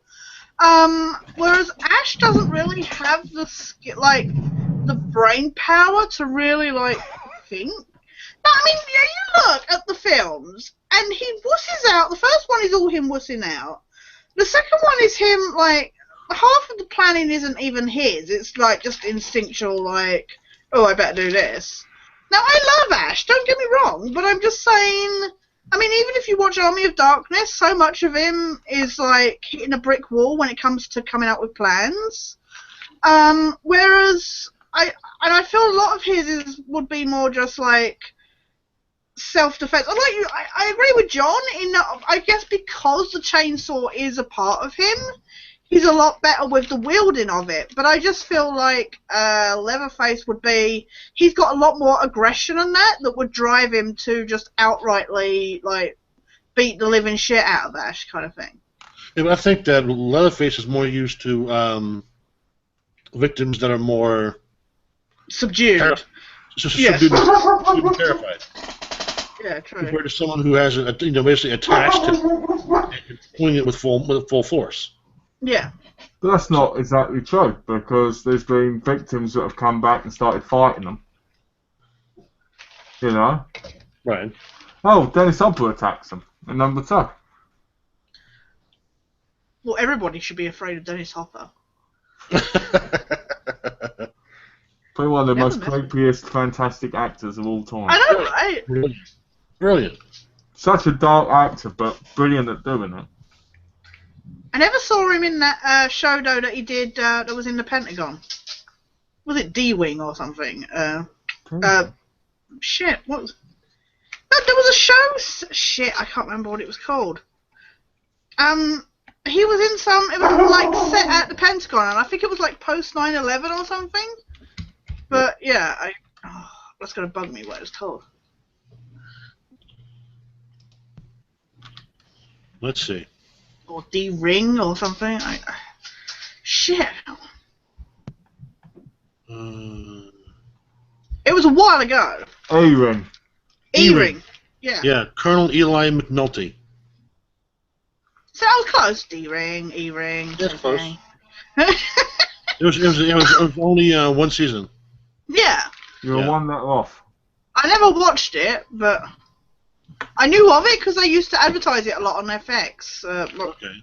What is that? That's one with Benjamin Pratt. With Benjamin Bratt. Yeah. Yeah. But yeah, no, otherwise he's so creepy and stuff. Well, I'm just sorry if I haven't been checking YouTube. Normally when he turns up in stuff, you're just like, oh, he's so going to be an evil guy. It's rather surprising when he's not. It's like, Seriously. Yeah. I think he makes a great evil guy. Oh, yeah. I liked him a lot in Speed, obviously. I think, you know what, he was great in Speed, but when you think of his other films, that was so tame for him, but it still seems so scary, you know, when you first watch the film, like, shit, this guy's a madman. Well, you watch something like Blue Velvet, it's freaking off his nut! Yeah, that's what I mean. Films like that, you're like, wow, this is really his potential, being hot. Yeah. You know? You ever see his commercials he made with the NFL as a psycho ex-referee? No. His character would like run down during like football practice and like grab the best player. It's hilarious. He's like, choo choo baby, do your best, do your best. It's psychotic. Go on YouTube and find it. Actually pretty damn funny. He's like Nicolas Cage. You see him and you know he's gonna just be batshit mad or something. Yeah, except with Nicolas Cage, you know he's gonna be shit at it, no. Well, no. To be fair, Dennis Hopper's a lot better than Nicolas Cage. Oh, without a doubt. Without a doubt, but yeah. You look at Nicolas Cage. The bees! Not the bees! There's a difference. I mean, with Dennis Hopper, he can be psychotic. With Nicolas Cage, he just looks moronic. Yeah, very true. I mean, Vice! And you're like, oh. He overacts like crazy. Oh, yeah. You know what is a really good Nicolas Cage impression is Simon Helberg from Big Bang Theory. Oh, really? He does dead on impression of Nicolas Cage. Yeah. Is I it love. actually- I just recently saw a countdown of like best celebrities impersonating celebrities, and I think they put number one was Kevin Spacey doing Christopher Walken. He's amazing, Christopher Walken. Oh yeah, on Jimmy Fallon. Because I saw that. they've done it on a different Yeah. But I saw it, and he does Clinton too. he does that. He does Clinton too. Yeah, he does. He does a good number of them. His impressions are spot on. Yeah, I can't remember the other person that I saw him do, but they were saying in the list they were like, oh, he does these other ones really good, and they showed like these clips like from Fallon and stuff like that, and I was like, bloody hell! But their pick was his Christopher Walken one, and they were like, oh, everybody has their Christopher Walken impersonation, but nobody nails it quite like Kevin Spacey, and it was just like, that's scary. That's really spot on. He does really good Jack Nicholson too. I like Kevin Spacey. Oh yeah. I think Kevin Spacey is very underrated. Yeah. Yes, for sure. You know, I think he's a brilliant actor, and I think he doesn't get. I don't know. You hear of him now, but you don't hear of him that much. Yeah. You know, I mean, you're about to like Tom Cruise all the time. Yeah, but he's never really been like a big, huge, carry a movie actor. You know. That's the thing. He's never been like the top name. He's always been the supporting role kind of thing. Exactly. I mean, he was the main character, wasn't he, in American Beauty? Well, yeah, but I mean, you still had like, was it Hilary Swank? I could be wrong, or whoever else. No, it had was one of the girls from American Pie was Whichever. I haven't watched it. I own it on DVD. I haven't seen it yet, but no, that's probably one of his own like main roles kind of thing. But yeah, because he disappeared from like doing movies, and he came over here to do the theatre stuff. Yeah. Because he bought or he took over the theatre, the old Vic or whatever it was. And then he like returned to America and did like House of Cards, and it's sad now because like this new generation, House of Cards is what he's kind of known for, and it's like he has such an amazing back catalogue. It's I find a lot of people nowadays, they watch something like House of Cards and they think they're the biggest fan of somebody. Yeah. You know, it's like people will watch things like Aquarius and then they'll go, oh, you know, I love David Duchovny, I'm his biggest fan. Have you watched X-Files or that?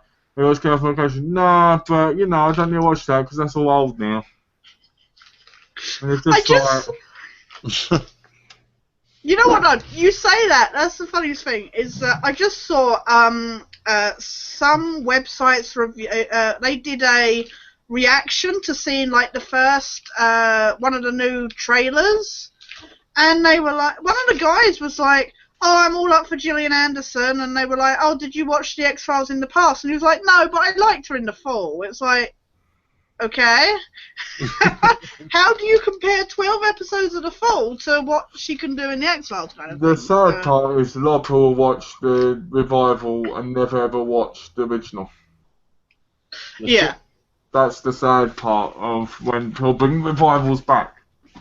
Yeah. You know, things like, a lot of people go, oh, the original X-Files is so dated now, I'll just watch the revival and I know. And you're like, yeah, but if you want to fully appreciate the characters, you need to watch that series first. Yeah. So much character development and plot development. It's like, I mean, that's the thing. Like, if you tune in and you're like, oh, this is what Mulder and Scully have been through, it's like, yeah, you have no idea what they've been through for like 15 years leading up to this kind of point in time. I mean, if you're you know, a first-time watcher and that's the first thing you watch is the new series, a lot of it's not going to make sense. Yeah, exactly. I mean, as far as I can tell from the previews, it's like you don't know this character or why they're this way and what happened here and what happened there. You're not going to know a thing. Well, you know, I was thinking about doing this trailer reaction to it. Oh, here we go. And I was thinking about, you know, stating what I thought was going to happen. And oh, here we go. This is when he also has his series of Retrospectives, focusing episode by episode. Can you imagine my red senses? If me and Tash both did red senses separately at the same time, I would probably be about 4 minutes. Tash is probably about 3 minutes to an hour per episode. That would be longer than the actual episode. And I'd be saying shit like, in this one, Scully went to the bathroom, and then I turned it off. The next one, so Mulder and Scully were walking down the road, and they got in a car, and that's all I remember. Right. Well, Malcolm, put it this way. When Tash did her review of the video game, just the actual character, she was on there for like 40 minutes. This game sucks! But you broke down everything. It's just fantastic. Oh, thank you, John. It was great. That's the thing, it's like with the last couple parts, like I say, they're fully written. I just need to record now. Well, and there's like this break, there's this one, it's the biggest problem of the whole game. And it kind of comes up like near the end of the game. It comes up several times, but I held my tongue. And then like right at the end of the game, I'm like, right, finally, problem number so-and-so. I'm like, this is wrong. And I will tell you why this is wrong. And there's like this long like block of me just going. It's like, here's my top 25. And why this is so wrong.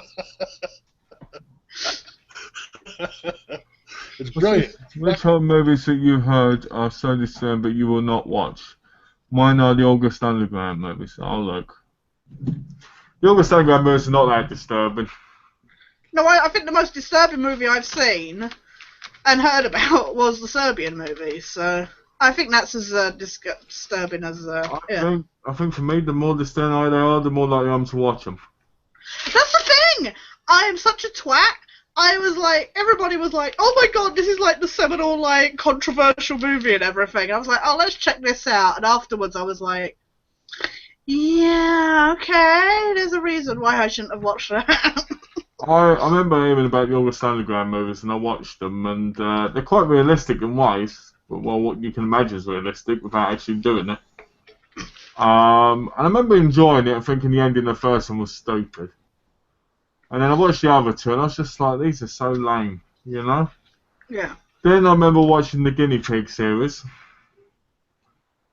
And I thought, oh, this isn't that great, you know. This is boring. I don't care about someone getting their arm cut off. Or a mermaid rotting to death in a bathtub. Mm. Then I watched the Human Centipede films, which I think... Oh, God, yeah. I think they're just overrated. Yeah, they're making arse of themselves with the first one. Literally. And, I hate those, you know, stuff like the Human Centipede, and especially stuff like, see, when we were talking about horror, like saying earlier, our favourite horror movies, I love Saw, the original Saw. Absolutely. Sorry? No, absolutely. And I think it's interesting no matter how bad, like, the later ones are. I mean, you think of that legacy of what that did, and what movies came as a result of that storytelling that they did. Yeah. I think that's an important milestone in the horror genre storytelling, you know, kind of thing, timeline. Yeah. But, unfortunately, it encouraged stuff like Hostel and the Human Centipede, where you are literally doing, whereas I felt like Saw and all of its sequels were trying to tell a story, I felt like stuff like Hostel and Human Centipede were gross out for gross out's sake. And I don't like those. Well, so that new one with made by Eli Roth. Yeah, that's Hostel, yeah. Has he done another one? Is someone about plane crashes and they land in this... Green Inferno. Yeah, the village of cannibals.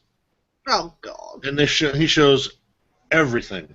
That man should stop making movies. Seriously. Yeah. Apparently he doesn't show everything, from what I heard. I mean, I've watched people's reviews and they say it's very lame and nothing happens in it.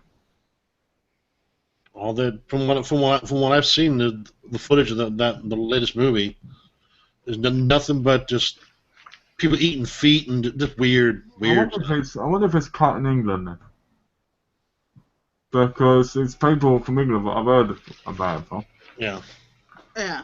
Either way, Cannibal should have stuck to the 70s and early 80s. We've gone way past that.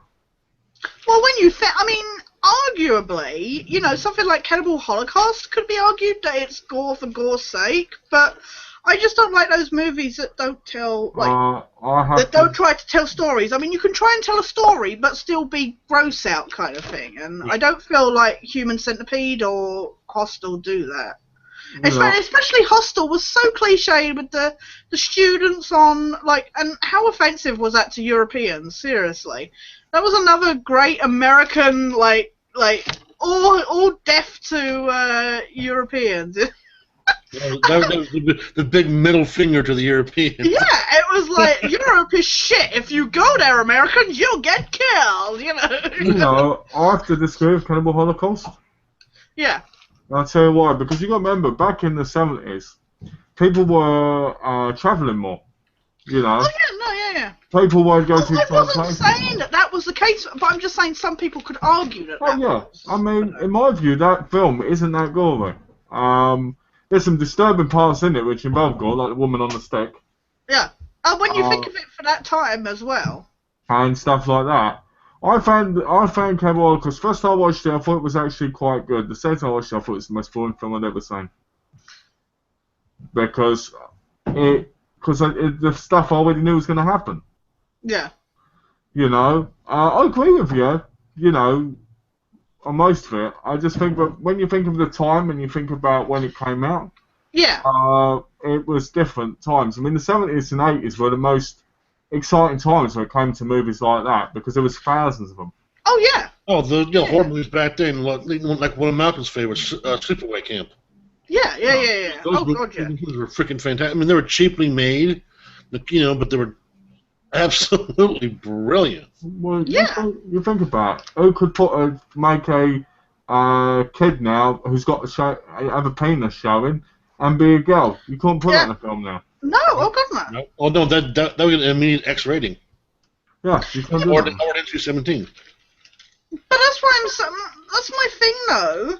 And I mean, that's why like some people would say that about, say, Cannibal Holocaust, but at the same time I'm like, actually no, we're in a completely different time now where we've had all those movies where, like you say, especially at that time, 70s, 80s, the boundaries were being pushed so far for what could be shown in cinemas.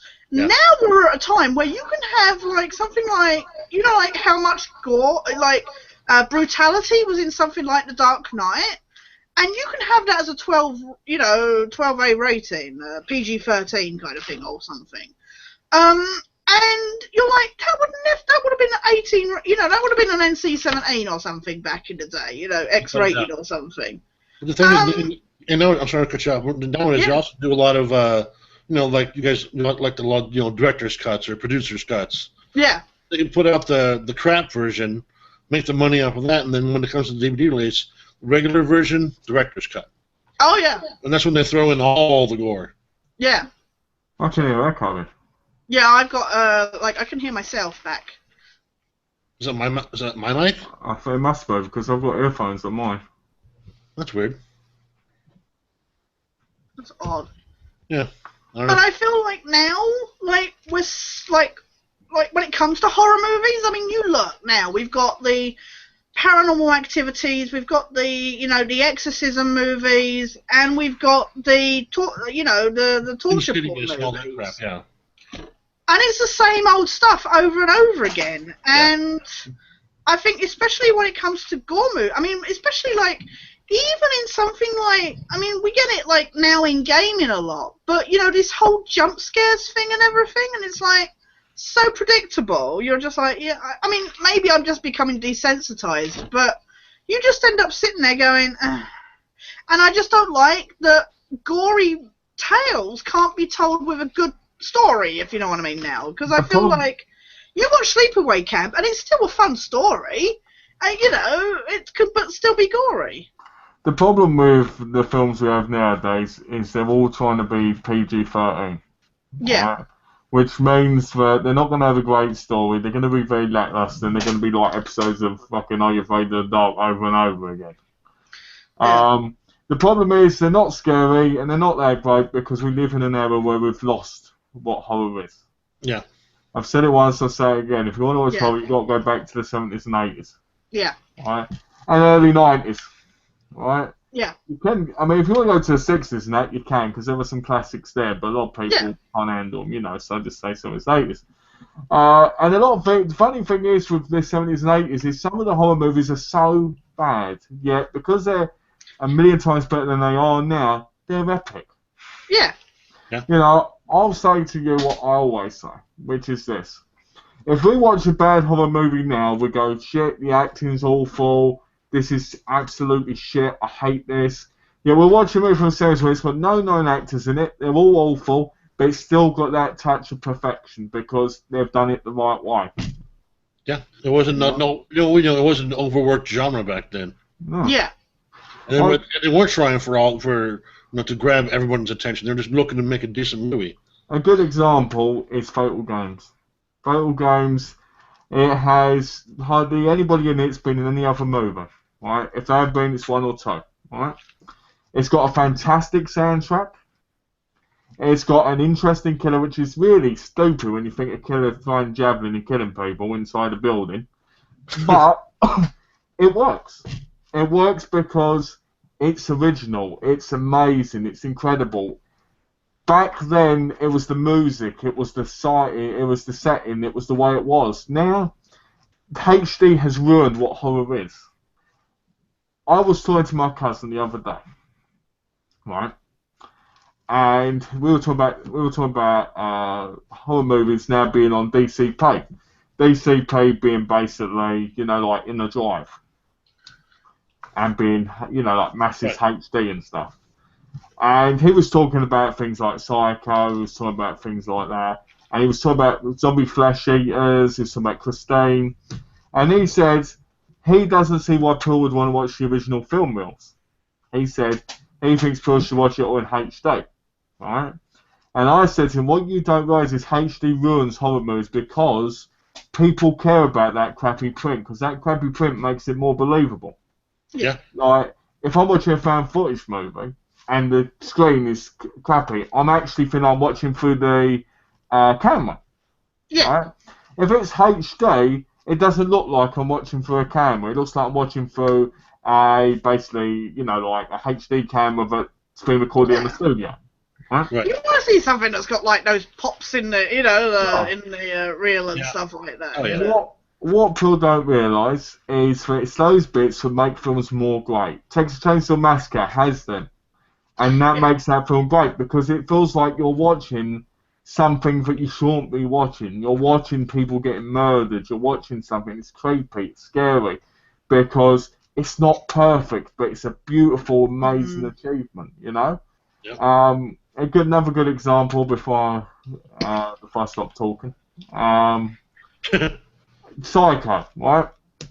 Psycho, when I watched it on VHS and DVD, it had scratches, and it looked so beautiful. It was like a beautiful print to me, because those scratches made you feel like you were following through the thing, and you could see through Norman's eyes, like when he was killing people with his mother and stuff, you know? And it made it so much more creepy. Yeah. When it got cleaned up on Blu-ray, it felt like I was watching a Saturday morning TV show. You know? Yeah. And I hated it because that HD ruined the film because it hasn't got the same feeling that it did because they've taken away the stuff. Now, my cousin says, but that's not what the director wanted.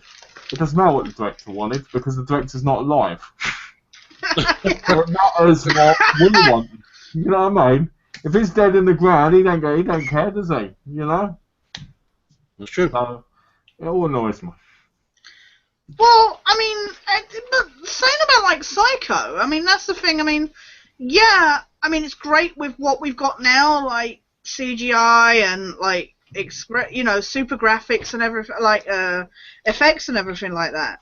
But as has always been said, and you know, it got said like on the X-Files and that, they always said less is more.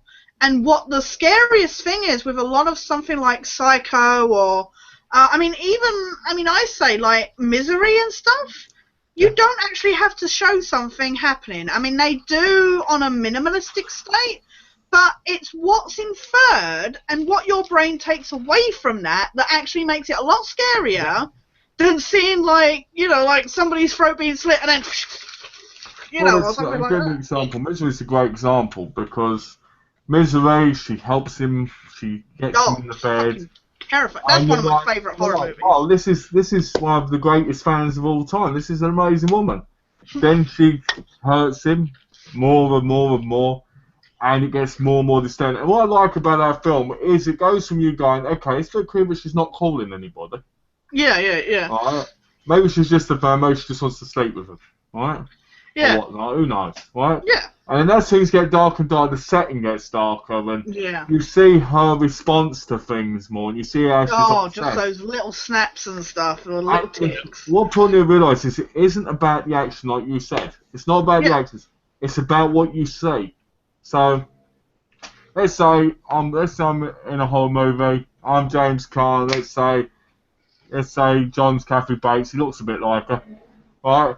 And he's got. And he's getting more and more weird, and he's getting more and more obsessed about the whole Misery character, right? And he's like, right? I can see it in his eyes, and it's creeping me out more because I'm watching that movie, and I know that she's going to snap over that, right? But I don't know when. And then when you see her and she hurts him, right, really badly, you're like, fuck, because it's really got you, because it's such an easy thing to do for him, because he can't do anything. Yeah, no, exactly. Right? And you know she's doing that because she's not only hurting him for the sake that she wants to kill him, but because of what he's been doing. Right? And you're watching it more and more and more, and you're just like, okay, what's going to happen? Is he going to survive? Is he going to survive? Because this is scary. This woman's really, really, really creepy. And it just makes that film so much more deep, and it sticks with you because of that. Because it isn't violent for violence sake. It's stuff that gets in your mind, and that is horror. When it's in your mind, it stays there. Yeah. Right? That's why the original Halloween's so good, because one of the most important things about that movie is when he stabs that guy on that door, and he turns his head like this, because that stays with you, because you remember that. Oh, yeah. And like what Tash was saying about, there's just sometimes it's the stuff you can't see is what you think about. To me, the same way that Jaws was, when Jaws came out. Yeah. You barely see the shark in the first half of the movie. Oh yeah, exactly. But they'll show you, the top of the fin or just the music. Oh yeah. Just John Williams' score, and you're just like, oh shit, I mean, the part when Alice Kittner gets killed, they barely show the shark. But the fact that they show the camera underneath the water with everyone swimming above the camera. Yeah. And he bypasses everybody to hit one person. And I was in the audience when that movie came out, and everyone in the audience was like, "Holy shit!" Because that had never been shown before. Yeah, it was all psychological. It was amazing. See, the thing that upsets me nowadays is films like Jaws are almost insignificant to people. Not because they're not brilliant, because I think Jaws is an incredible film, But because people go, And I think that's the problem, because people expect so much to happen on screen. Yeah, they want to see it all the time, right? So like Jaws is boring, until it gets to that part. Look at a film like Deep Blue Sea, for instance. Ugh. Right? Deep Blue Sea is more watchable as a film because more happens in it. Right? I like Deep Blue Sea, not because I think it's great, but because I think it's good for an action kind of film, But I won't rate that over something like Jaws. No. Because to me, Jaws is a classic film. Yeah. It's one of those films that you can watch, and luckily you saw it in the cinema, which means you got the full benefit of what that film was like when it came out. Yep. Right? But a lot of people will see films like that and just go, you know what, this is a big pile of shit.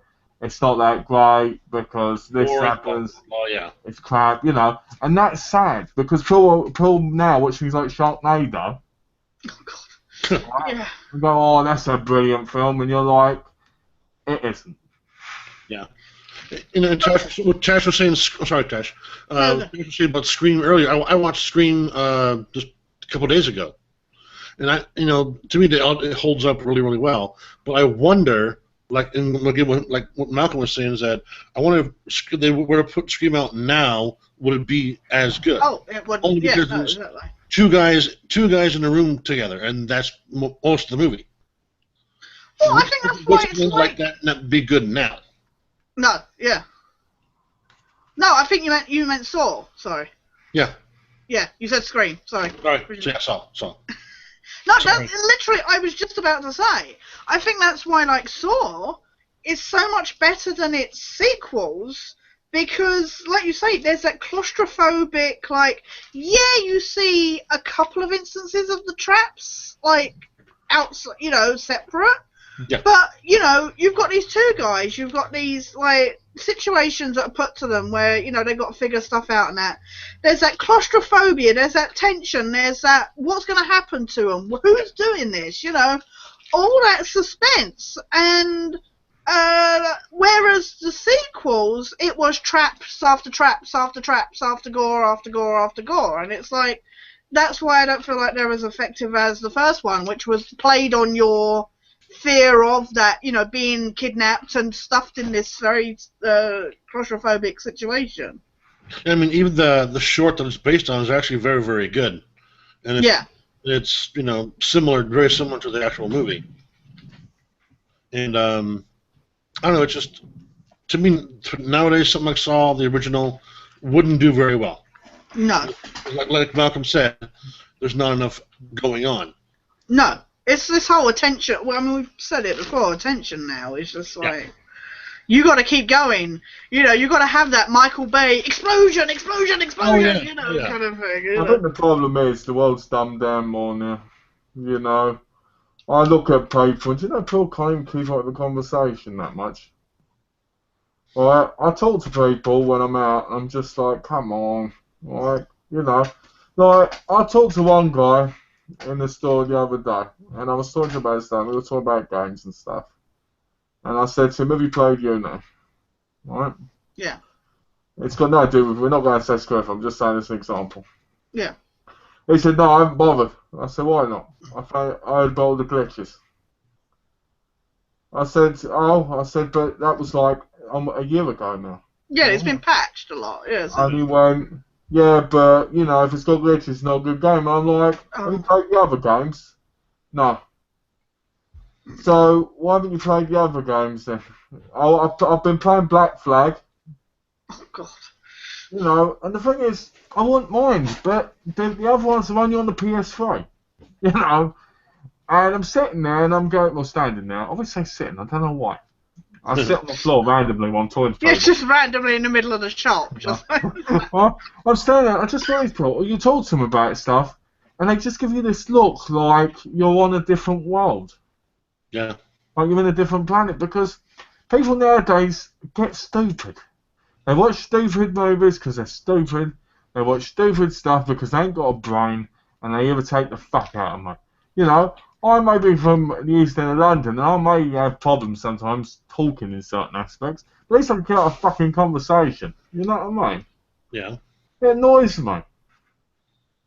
I sit there and people support people that don't know shit and don't give a fuck about anything. And it irritates me because I'm like, just have fun with the people that actually know what they're talking about. Talk to these people. Enjoy these things. Learn from these people. Don't let stupidity run your life. That's how I feel, and that's what it's like with the movies. Mm. You get stupid things come out, like these quiet ones and stuff, and people watch them and love them. They're not even movies. They're stupid money-grabbing movies that cost about millions, 2 million to make, which make like 100 million back. Their companies go ha ha ha ha ha, and they do it, and people are stupid enough to keep watching this shit. Yeah. Because, like you said, a lot of them have been dumbed down. Yeah. Right, and that's what people are like now. I remember when I was in school, I remember actually trying to work hard and actually trying to be a smart kid. And I'm sure both of you did as well, Sure. Nowadays, people out like school doesn't even matter. Well, there's this thing called Google now, so everybody just looks up stuff. It's like, we don't need to learn it. It's like... Oh, when I was in school, we just kind of had the internet, like on my bit, like where we could manage it. Like, I remember I didn't have the internet at home till I was probably about, 13? And it was dial-up, right? Oh, yeah. And whenever I got homework, I never looked online. Now you can look online, you can put in maths equations, and they'll come up with the answer. Yeah. Yep. So you're never really learning. You can just do it all on your computer and get all the help from it. You know? And things like that annoy me because this is why people were like this. What am I doing? And for me, so there's 30, 35 years ago, growing up and going to school, I was fortunate that my parents had those encyclopedias. Yeah. The A through Z that were, the books were like thick. I remember Reader's them. Digest. I would do homework just sitting there for hours trying to find this and trying to find that and having this one and that. It was amazing. Mm. I remember them. My nan had them. Yeah, I mean, we had those for years, and like I said, nowadays, Google the date, the person, done. Yeah. You find 8 and find every bit of them within 20 seconds. Oh, you can put in name for Wikipedia and spend an hour reading everything on it. Yeah. Oh, yeah. There's no need for libraries or that. You just get books online and that. It's just sad, I think about the world and how it's coming, and I get sad every day by it. Because it's you go to a library now, it's like a freaking ghost town. Yeah, Donna goes to the library. She went to the library the other day, actually, pick up the third Game of Thrones book. And she said that there was no one in there. And do you know now they don't even have a librarian in there? They don't need one. They All they have is a cashier up front. Not even that. You Really? check yourself out. You scan your card and you scan the book and you're done. Oh, jeez. That's pretty sad. It is. It's awful because it's like everything's turned to like Redbox. Yeah, I mean, when I was growing up, I lived at the library, reading books, and I used to go through, go to microfiche and just look through stuff, When I was in school, I was in the library at the school.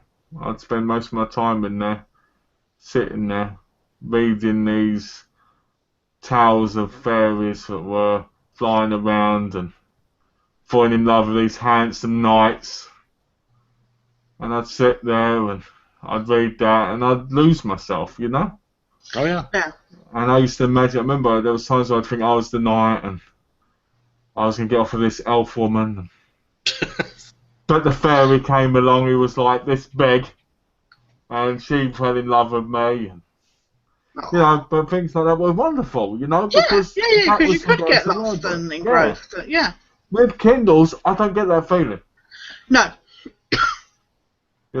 Because everything is turned into mechanics. It's just like the HD film, except it's with a Kindle instead. Yeah. But now the things about the Kindle that I do like the Kindles in a couple of aspects. The fact that you can put a lot of books on there, I think that's great. Yeah. And it takes up hardly any space. Exactly. I have a not a paper, but anyway, I have a Kindle just for books. And with the backlight, and honestly, you can read a ton of books. I can download 1,000 books and take up like 5 gigs. Yeah. So if you're a huge reader, I mean, to me, Kindles are not bad. Yeah. They definitely have their place.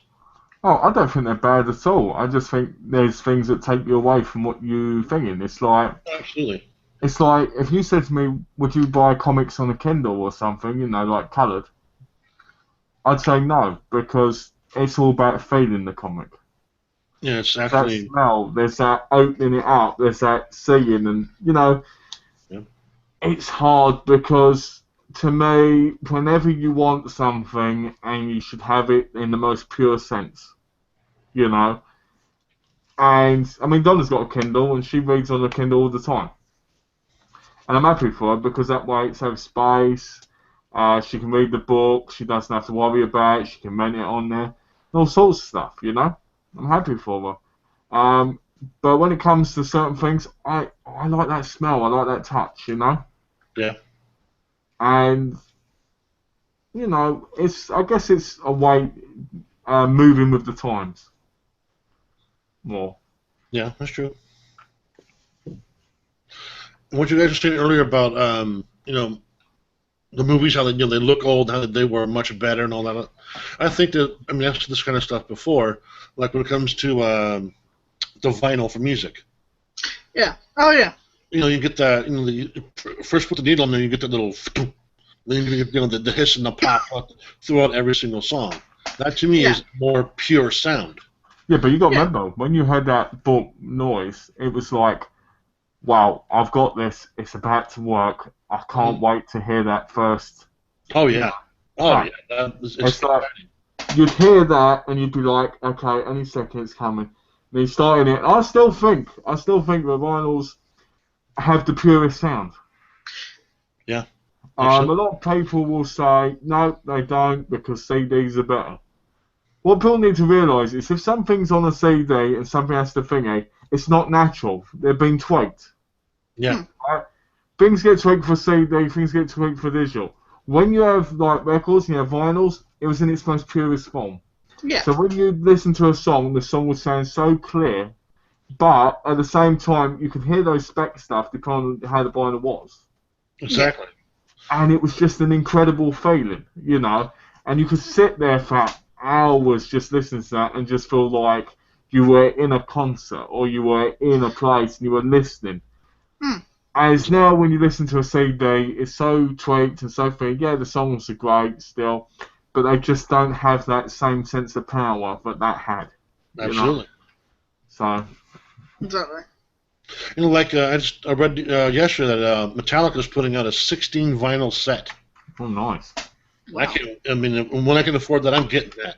It's like 16 concerts, 16 live concerts throughout their career. That's got to be expensive. Wow. Oh, it's going to be expensive as hell. That's why I'm up for it. I'm getting it. Do you know how much it's going to be? It's like at least 150. So let me ask you this. So is the PlayStation 4 or PlayStation 3 going on hold then for this? Oh, hell no. Okay.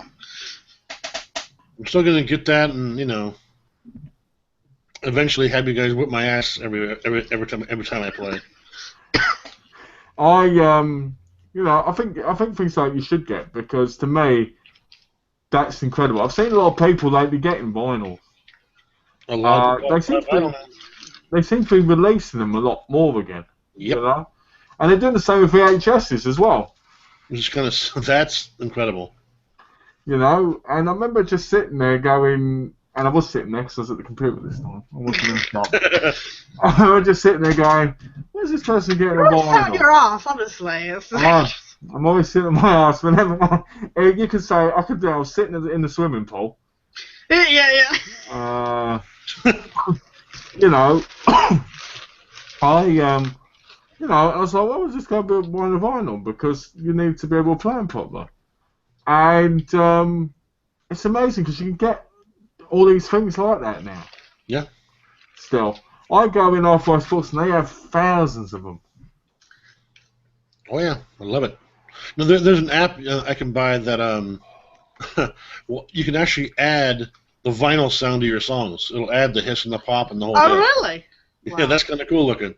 It sounds amazing. Does it actually work properly though? Well, no, of course not. Because it's not original, so it won't be the same. But I'm sure it's good on the retro factor, but it won't be the same. I know, not the same, but it's a cool idea. Yeah. Just don't be able to hear it that way. What I love as well is I find is that songs on vinyl, they're like a very tiny bit faster. Like the speed on them is a little faster than on CDs. And it's so funny because it's like you listen to them and then you listen to them on CD and it's like, wow, this is slow. And it's like, no, you're just used to listening to the vinyl version, Well, for me, when I used to have all the Police albums on vinyl. Yeah.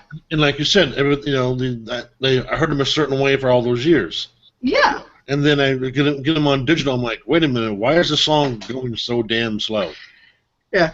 The time is exactly the same as far as vinyl to the digital, but it just sounds different. Yeah. Unless, I mean, it may sound a bit silly, but like I said, that's just the way it is. That's the way it is, yeah. Yep. We've got a couple of comments. Might as well read them in a minute. Laugh aloud, Malcolm the Angry Clown. And best fan footage movie, mine is Cannibal Holocaust. Huh? What's your best fan footage movie? The Blair Witch. Really? I haven't watched them anymore. Either that or the original Paranormal Activity. I hate found footage stuff, but I will say the first Paranormal Activity was watchable, kind of. I didn't mind it. Yeah. I think found footage movies are all cliched and the same.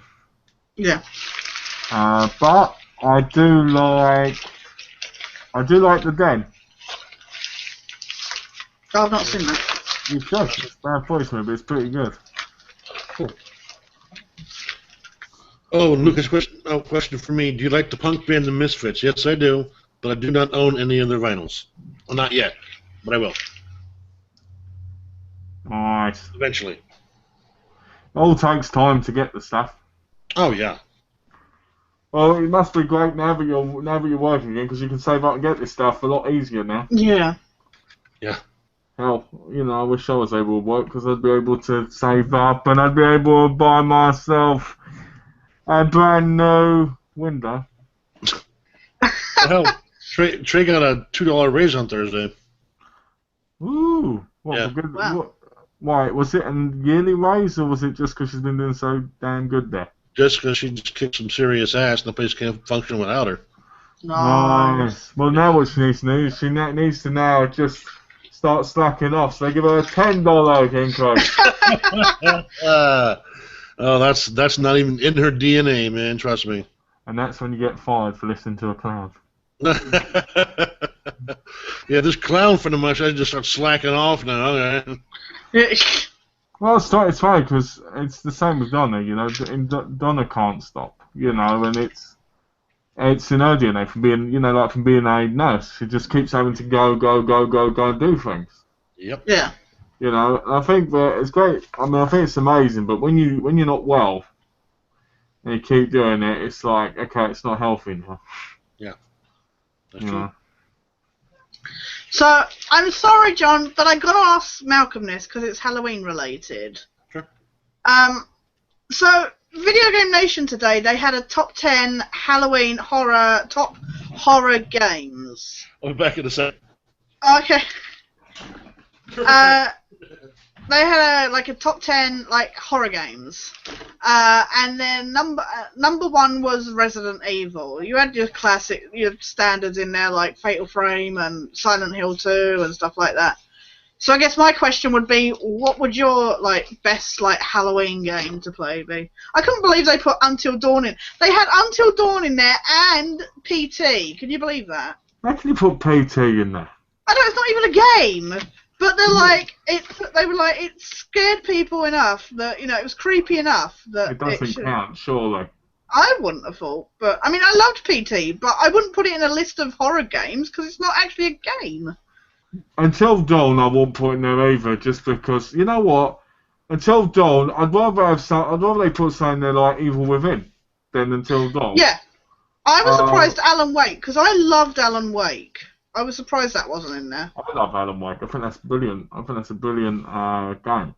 I thought it was nice, great setting, great, I never played the DLC, but I love that game. I've played the DLC. I've got the DLC. New Nightmare. I love the American Torchlight. Nightmare. Or whatever. I love the whole Torchlight. Yeah. But anyway, what would you say yours is? See, I would put Alan Wake up the top. Not at number one necessarily. Yeah, I'd put that number 3. I I think their point about Resident Evil was that what it set up in this, what followed, especially stuff like number 4 and that. Yeah, because I think Resident Evil changed horror games. Oh yeah. the You whole gotta remember- survival horror. We wouldn't have stuff like Silent Hill now, I don't You think. got to remember, it was on the PlayStation, and to be honest, that was kind of like the first time you had like walking about and all that like that. Oh yeah, 3D, very realistic, like gory graphics and that, But I wouldn't. Resident Evil won't be at the top of my list. I mean, I understand why they put it in there, because it's like the granddaddy of like the genre in a way, and because of that legacy it's set up. But I have to agree, I don't think I would put it at number 1. To be honest, I probably would have put Silent Hill higher than Resident Evil. I think so. I think Resident Evil laid the foundations. Yeah. I think Silent Hill took over from Resident Evil for a while. Yeah. And it Until kind it of got moved. stupid. And it kind of moved it into an even better field. Much more psychological. Yeah. But then I think Silent Hill, like Resident Evil, got terrible. Yeah. Because all games like that do, because they run out of ideas. Yeah. So what would you say your 2 would be at the top? Because it gives me a chance to think then as well. Easily, Alien Isolation, was amazing. The suspense in that and how on edge it had me, Yeah. was amazing. And when the thing is like the Xenomorph, it wasn't like something that you could fight. There was no point having weapons or that. It wasn't something that you could fight. It was like once you encountered it, that was it. You were dead. And I love that. I love that having to hide. I love that, when you could hear it up in the vents and you're like, is it going to come down or are you going to have to hide?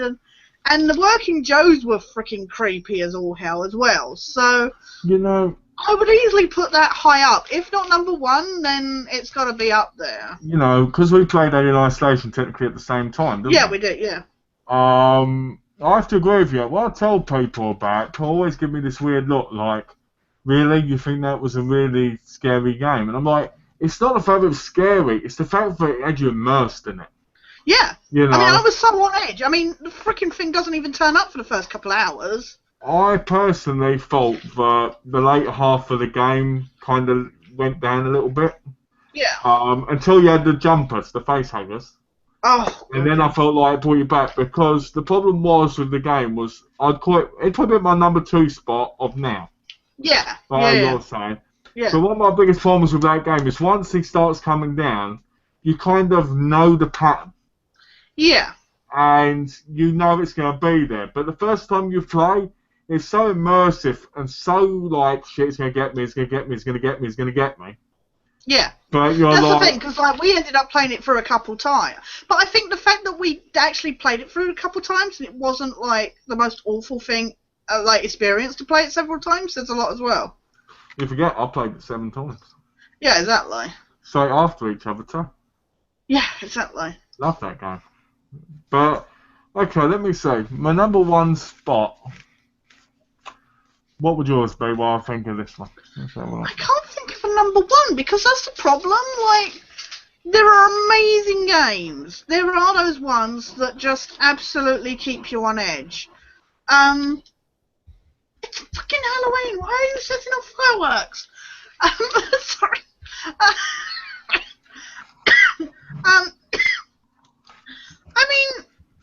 Resident Evil, what it did was just... You said you won't put that there, so you can't. I wouldn't put it 1. I don't know what I would put on 1, to be honest. I think as it goes, Dead Space is an amazing series as well. I think for what it did, for how much it got my heart pumping, I would have to say Alien Isolation, at this time, off the top of my head. Because that did have me so on edge. I was just sat, and especially because I played it with headphones on. Yeah. Yeah. Such a hard choice. Yeah. I'm thinking, It's where do you draw the line between gore fest and that suspense horror I'd love to say survival. Resident Evil 4. Yeah, that was just... But at the same time, I feel like it isn't good enough. It's It's fantastic in my view. Number 4 is one of the greatest Resident Evils of all time in my view. Yeah. But at the same time, I'm like, I can't put that on the list. My only problem with number 4 is what it did to the franchise, making the franchise more action-orientated. The problem with number 4 as well is once they get to the military area, the game goes downhill. Yeah. Dead Rise is an excellent series. Not for horror, but just for fun. So I agree with you on that one. Because I don't find it scary, but I don't it's find it fun. scary at all. We're going to get Dead Rising 3 when we get the Xbox. Oh, God. Yeah, I had a try on that on Donna's console, and I was like... Supposed to be awful. Yeah. I want to get it just because I played the other two. Mm-hmm. Give me a minute to think. Sorry, John. I picked one that was... There's the Saw games as well. Oh, yeah, the Saw games are good. But I won't call them hot. I won't call them great. I didn't find them scary. Like, I didn't find them tense, like... Yeah. The problem is, with they could have made the Saw game like Alien Isolation. Yeah. They didn't have to be any maniacs running around, but you had to bait. They could have just had these chaps that you come across trying to escape, you know. What a great question. I wonder, there's a part of it wants to say the Siren game. Oh, yeah. Because I didn't mind Siren. Yeah. You know. Oh, I know what game I should say. That Walking Dead survival first-person crap game. Oh, my God. Yeah. You see what? One thing I didn't think about, and I guess because people wouldn't consider it horror, but BioShock is amazing.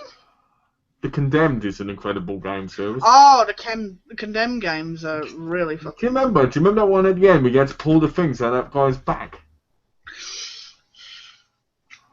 I always think of that, the guy in the locker that you go to take a picture of and then he jumps at you. Like... That's what I'm going to get. Remind me.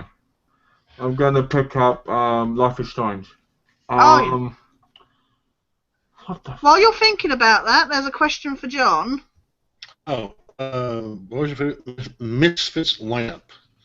Well, not much for the names of the guys in the band, but my favorite is probably the 70s, early 80s with Glenn Danzig was my favorite era for the Misfits. My opinion. Oh. I'll say Resident Evil 4. You're going to stick with yeah. Yeah, I might as well stick with that for the minute. I couldn't believe they put, like, Slender on the list. I was like, oh, good God. What, The Arrival? They just Slender. I don't know if it was... I think it was the 7 Pages one, so... To me, the Slender Man series is stupid. Yeah. It's just ridiculous, isn't it, really? I mean... Oh, yeah, it's just wandering around. And their argument was that it builds that tension. And I'm like, yeah, you're just walking around a dark, badly drawn area. In that case, everyone's gone to the Raptures building up great tension. Oh, my God. Yeah, but the giveaway is in the title. Everybody's gone. That's the point. I looked at the trailer and there's these things floating in the sky. Yeah. Yeah, there's like these light... You're led to... It says that they've gone to the Rapture, but actually what you find out is that they turned into light. They were infected... Huh? Because you hear them, don't you? Yeah, you hear them, and like they become these like light orb figures, like as you watch the memories of like these interactions between these characters. Did you get your platinum without looking online? I did have to look for a couple of them. Was it the books one you looked for? It was actually the books one, because I wasn't clear on which books it was, because there are several books that turn up everywhere, and I'm like, well, which one is it I'm supposed to look at? So how does the game end? What I mean by it is, when you go one section, can you go back to the other sections you've come from? Yes.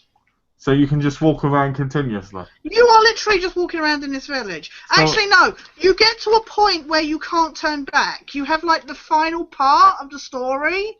You can't go back from there. But if you get to this bunker bit, you can still walk. After you've cleared the rest of the story bits, you can totally walk around the rest of the village. So how do you know where to go? Does it tell you? No. Well, kind of. Like, this light orb guides you from story bit to story bit. But really, I mean, you know me, I ended up just walking around the whole freaking area.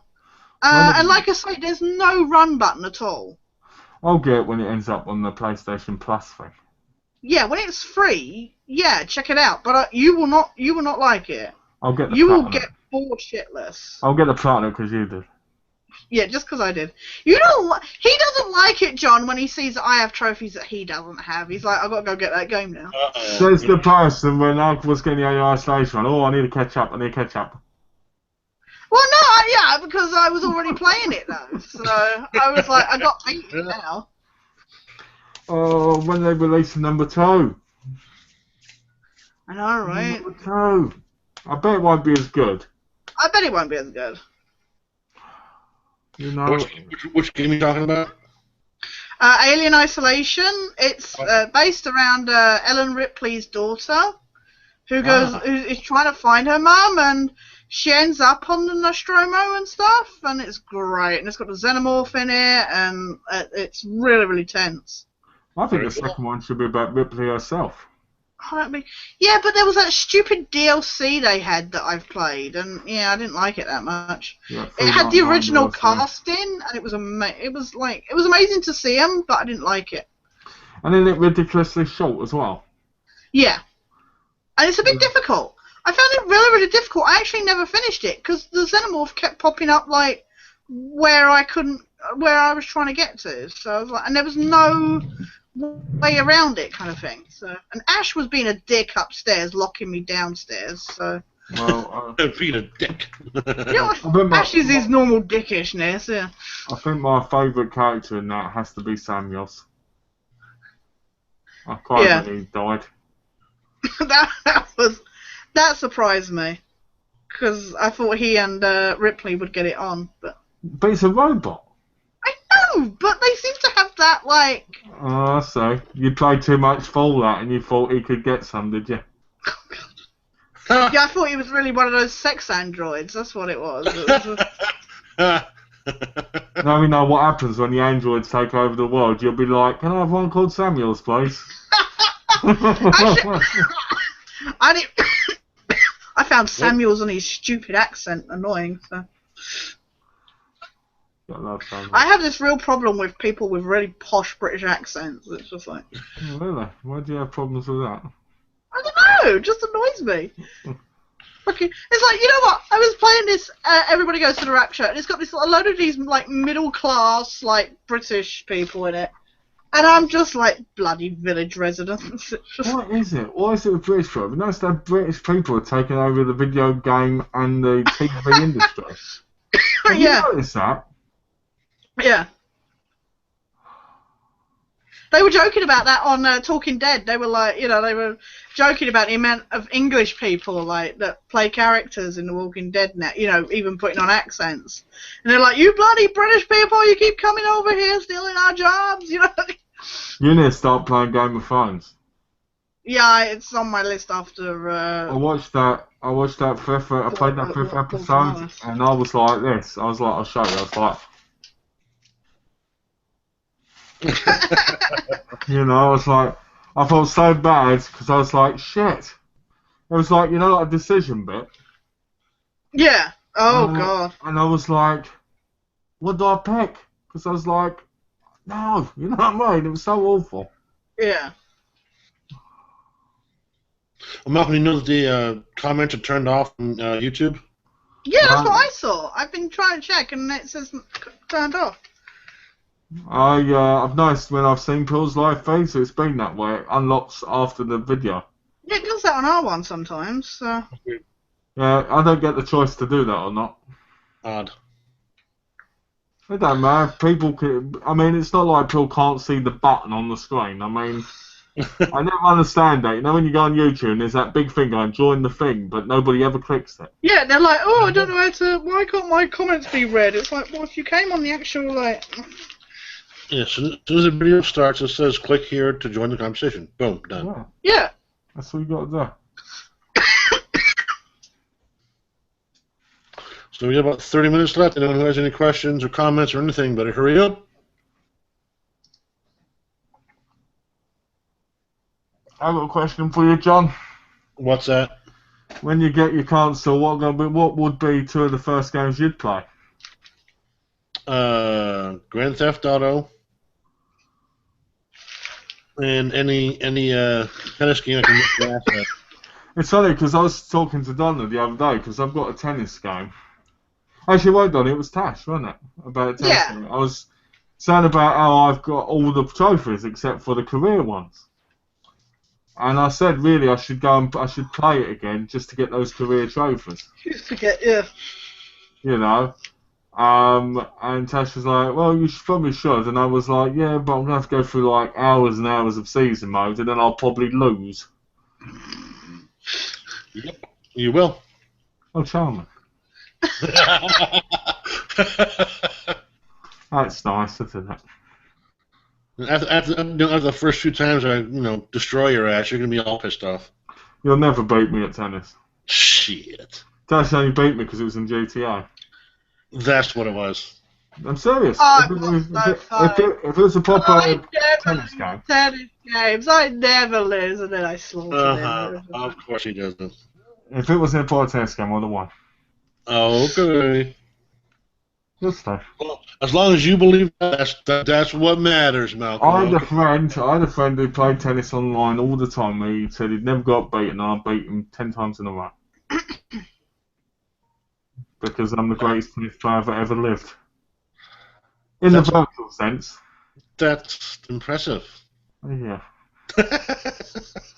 Okay, well, when you're playing me and I'm saying, oops, point down, John. Right, you better catch up because I'm not going to win, am I? You'll be like, fuck. Not worried about you. So. Okay, well, we'll say. Let the testosterone flow. Seriously. Testosterone's flowing now. Oh, hush, little one. So, you should get Guitar Hero, John. I'm sure you will enjoy it. Hold on. Oh, the new one? I want to get the new one eventually. It's actually quite funny because I was saying to Tess the other day I wanted to get the Rock Band one. But it's so expensive. If you want to get the other equipment. Because I was going to get the drums for Donna. Yeah, the drums and the newer guitars are really expensive.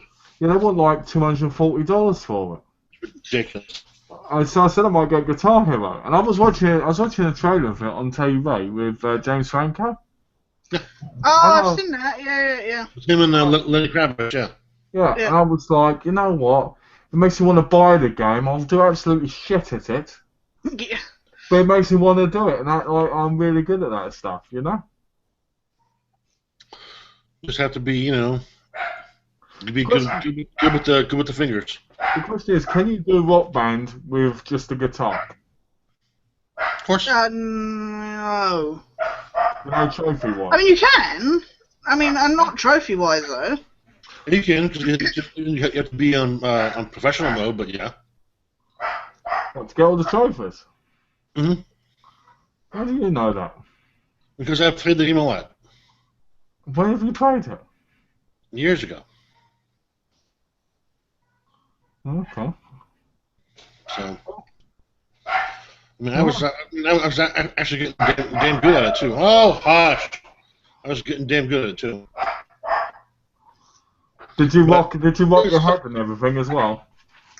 Sometimes. Some of the songs in there are fantastic. I love some of the songs in there. So, did you do the splits and everything?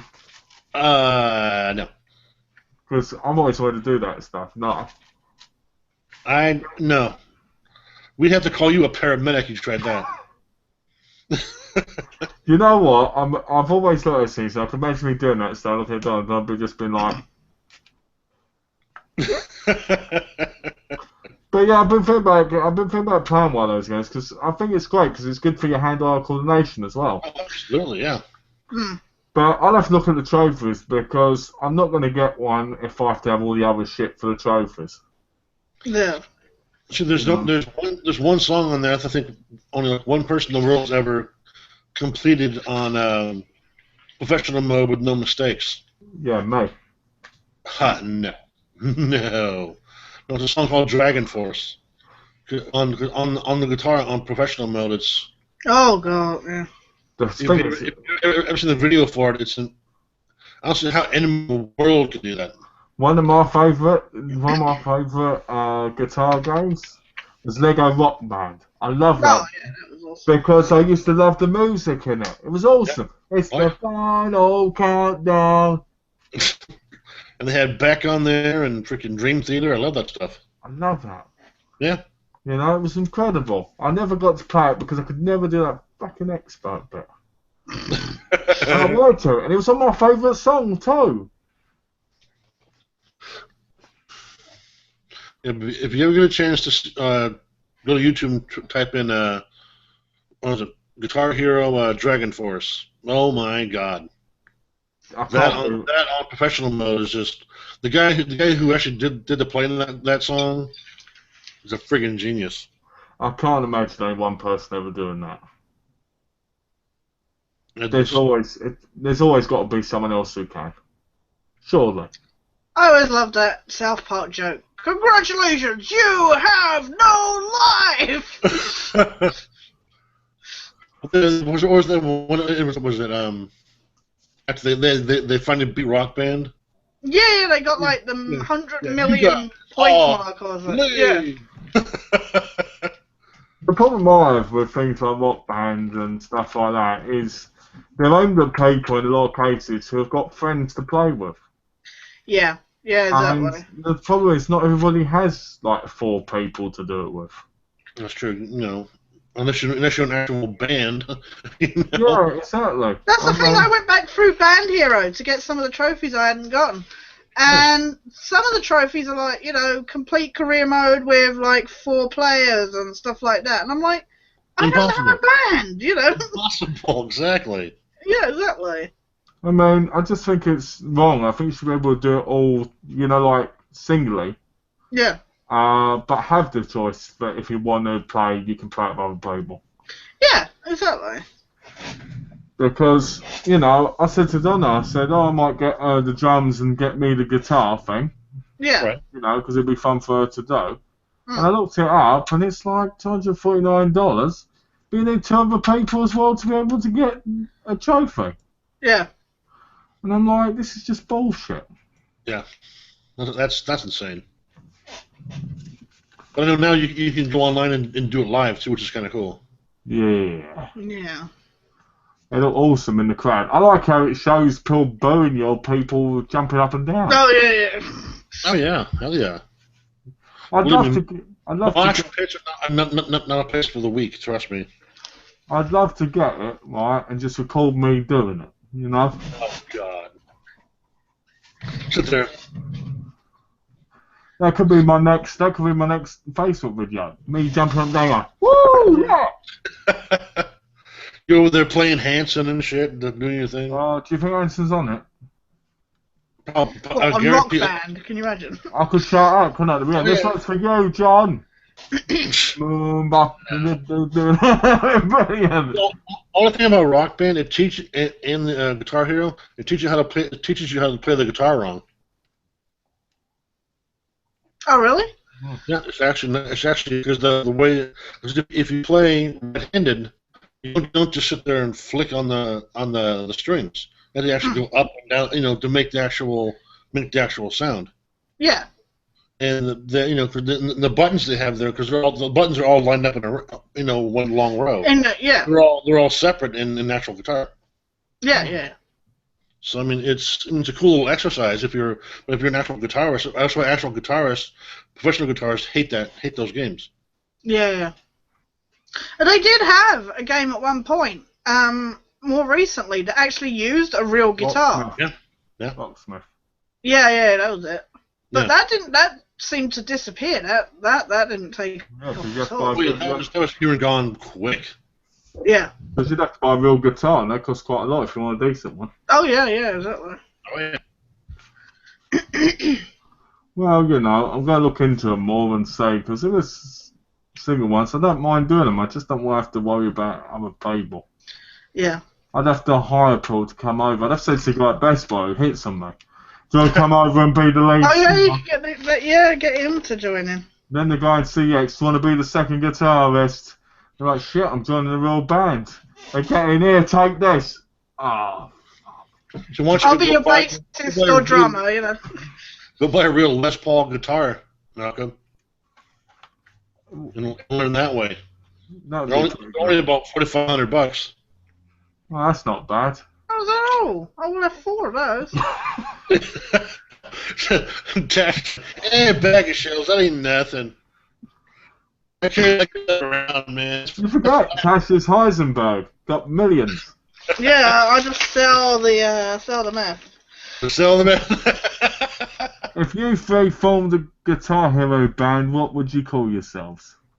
I already have a name picked out. Oh, cool. And if we were a thrash metal band, Ampulix Dementor. Wow. Okay, and where did that come from? That's an actual insect that was only in South America. When it stings its victims, they turn into zombies. Oh, I've heard of this. Donna read the thing in National Geographic. Yep, Ampulix Dementor. Yeah, she read a thing about that quite a while ago. Yeah, they're vicious. Yeah. It's impressive. Yeah, That's awesome. I like that name. Ampulix Dementor. Let's see, where is this? He used to have a picture of one saved somewhere. What, of all those insects? I'm weird that way. It's just randomly saved on your downloads folder. It's just... It's in the folder marked pleasure. That's it right there. I wonder if my shares actually work this time. Hold on. I'm having a hell of a time with. It took about 4 hours for mine to start, so. Let's see, right there. I doubt it'll work, but let me see. Screen share. Nope, same thing as always. Didn't work. Wow. Oh, Had the same problem last month. not good. All right. Well, you know. Yes. 1 second. Oh, we shall see it. We shall see it. Ow. Fucking hell. You're What'd right. you do to yourself? I just put my hands on and cut it on a bit of cardboard. Oh, God. That's painful. What you doing to yourself, man? I put my hand down and it hit a bit of cardboard and cut it. Oh, The hell are you doing to yourself, brother? it's my fucking gaming thumb too. Oh, no, I need to remember that. No, I can't kill anybody anymore. Oh, you poor bastard. Look at my eyes. My eyes look pure black in this now. Pretty much. They do. It's kind of scary. Here we go. Oh, there we go. What's it gonna be? Oh, That's what it is. eyes are out. Some little fella, aren't they? I think I've seen some of them. That's right. I see them in England the last time I was there. Vicious. Yeah, I have a colony of them living in my. In your what? The question is, in your what? Because you know. Yeah. Finish it off there. I've got a colony I'll living just in my. leave that open there, shall I? Sure. Tash, I was just thinking, if you were to take off that jacket, we'd almost have the Kid Rock look, too. I know, right? Just like. Or you could just look like some sort of. Oh, shit. Some old shit. No, that wasn't it. That'd be horrible. I would still be Heisenberg if I took this off, but I just wanted this to make it look a bit more, you know. More in character. Yeah. So the Yeah. people one that saw it more. And we're like, okay, that's definitely Heisenberg. Or, you know, we get somebody in the comments going, "Who are you, Tash?" So do you make much profit on your blue meth? No. Apparently people are using it in their baths.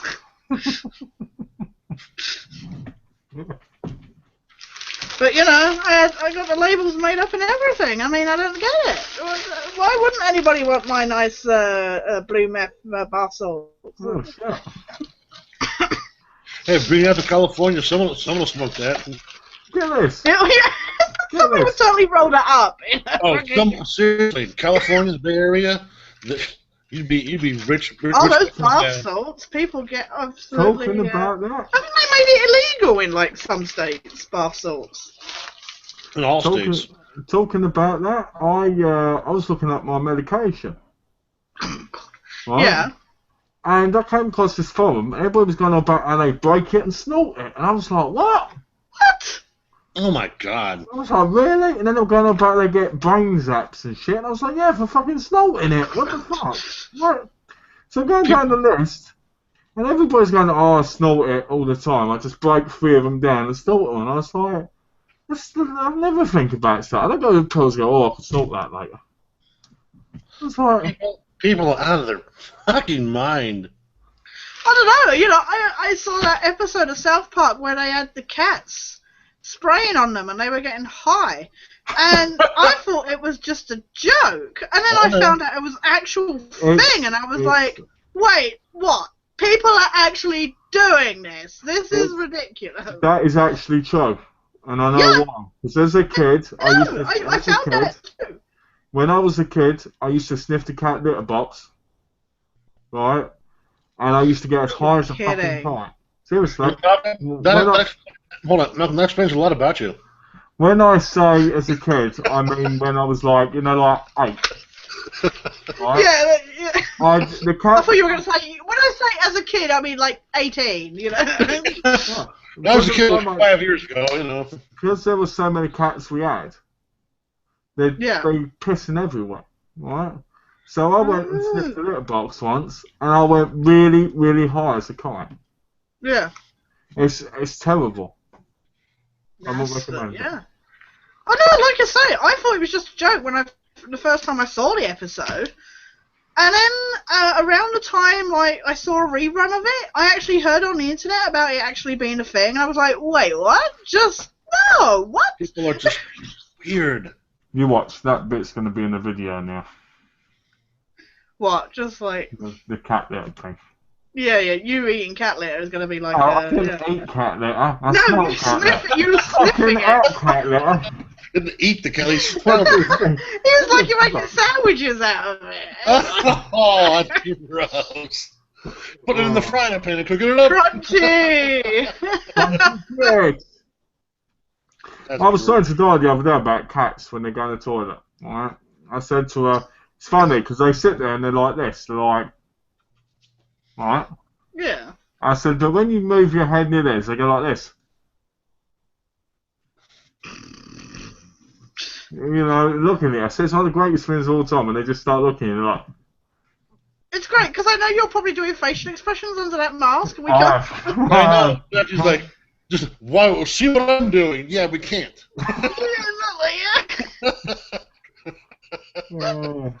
Can't see me. I've forgotten what Malcolm looks like. That's all I see now. It's just that face. Oh. Yeah. It's about own John Cena right there. The clown Cena. There you go. You can't see me. And that's the bit where afterwards it goes like this, and Walter shoots out the hand and blinds the person. Yeah. Nice. I think I'm rocking this face paint beard. It looks actually quite realistic how you did it. It's a shame that the screen is reflecting off it so much, but... If it wasn't, I think it looks great. I think you've done really good, you know, on the patterning of it. Yeah, I tried doing it so it looked a bit like, you know... It even looks like you've got that bit there, you know, that bit that isn't got hair. You've done really good. Yeah. It's hard for me to do it, because obviously I'd never share my beard, but because I've got this on.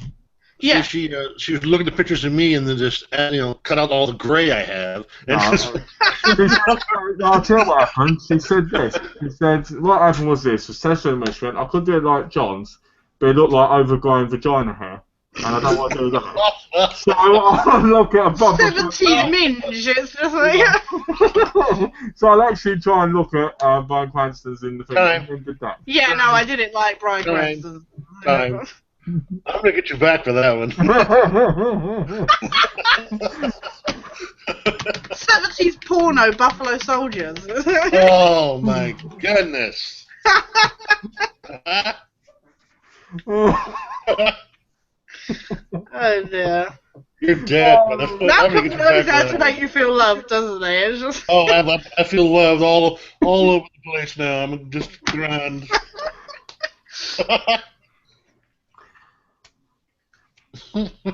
Sometimes we game and he says stuff and he finds himself so funny and he's sat there, ha ha ha, and I'm just like, okay. Oh, he does the same thing like twice in like every chat we have.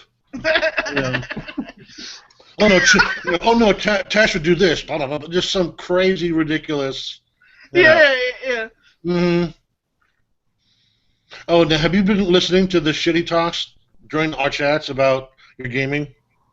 Oh yeah, no, I know about how he's running the top in 50, the top 50 gamers, and I'm the top 50,000 gamers.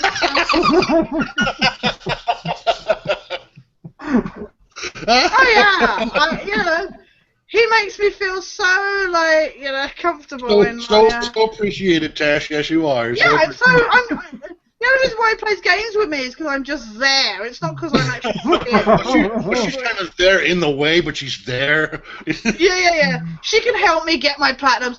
We bought Resident Evil Revelations 2, and he was just like, "Oh, you can help me get those final trophies." I'm just like, "Oh, okay." You're like, actually, my actual words were this: I'll probably get my platinum before you get yours because I've already got a lot. Yeah. But don't worry, I'll still help you with yours if you want me to as well.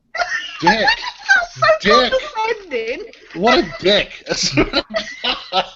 What? I'm right. That's me being nice. Oh, is that what it's called? Okay. I don't mean it in any horrible ways. Oh, no, not you. No, seriously, I don't. Not you. No, you're never that way, Malcolm. Never. Oh. Shit. Sometimes things I say come out the wrong way. You know? Sounds like your sex life. And this. Oh. No, and the same happens with me. It happens with all of us. Sometimes stuff comes out that doesn't like. I just go away and cry to myself. It's fine. Oh. I'm joking. No, I say stuff sometimes that doesn't sound right. Well, like Tash always says, I'm a man, and men are stupid. Yeah, that's so. why I always make excuse. It's like, he's being a guy, it's fine. Typical guy. Well, the thing is, other than Tash... Now, does that be a typical guy or a typical Englishman? It's funny, because other than Tash, I don't really like playing people. Yeah, I always feel bad for Donna, because he's always like, oh, we're supposed to be playing this together, but I've kind of played ahead, and, Nope. No. Are you being sad clown now, Malcolm? No, I was just thinking. Sorry. I thought I saw your head smoking. No, I'm smiling underneath. Uh, I was just thinking of things. Oh, sorry. should we leave you to it, or you just want to? What? No, I'm alright, I was just thinking about how I've been gaming a lot more lately. That's good though. Yeah, I'm enjoying it more. I'm kind of annoyed a bit because as much as I'm gaming more, what happens is I miss out on other things like the TV shows. It's, you know what I mean? It's like if I take time off for gaming, then I can watch your TV shows. Like if I don't game like normally.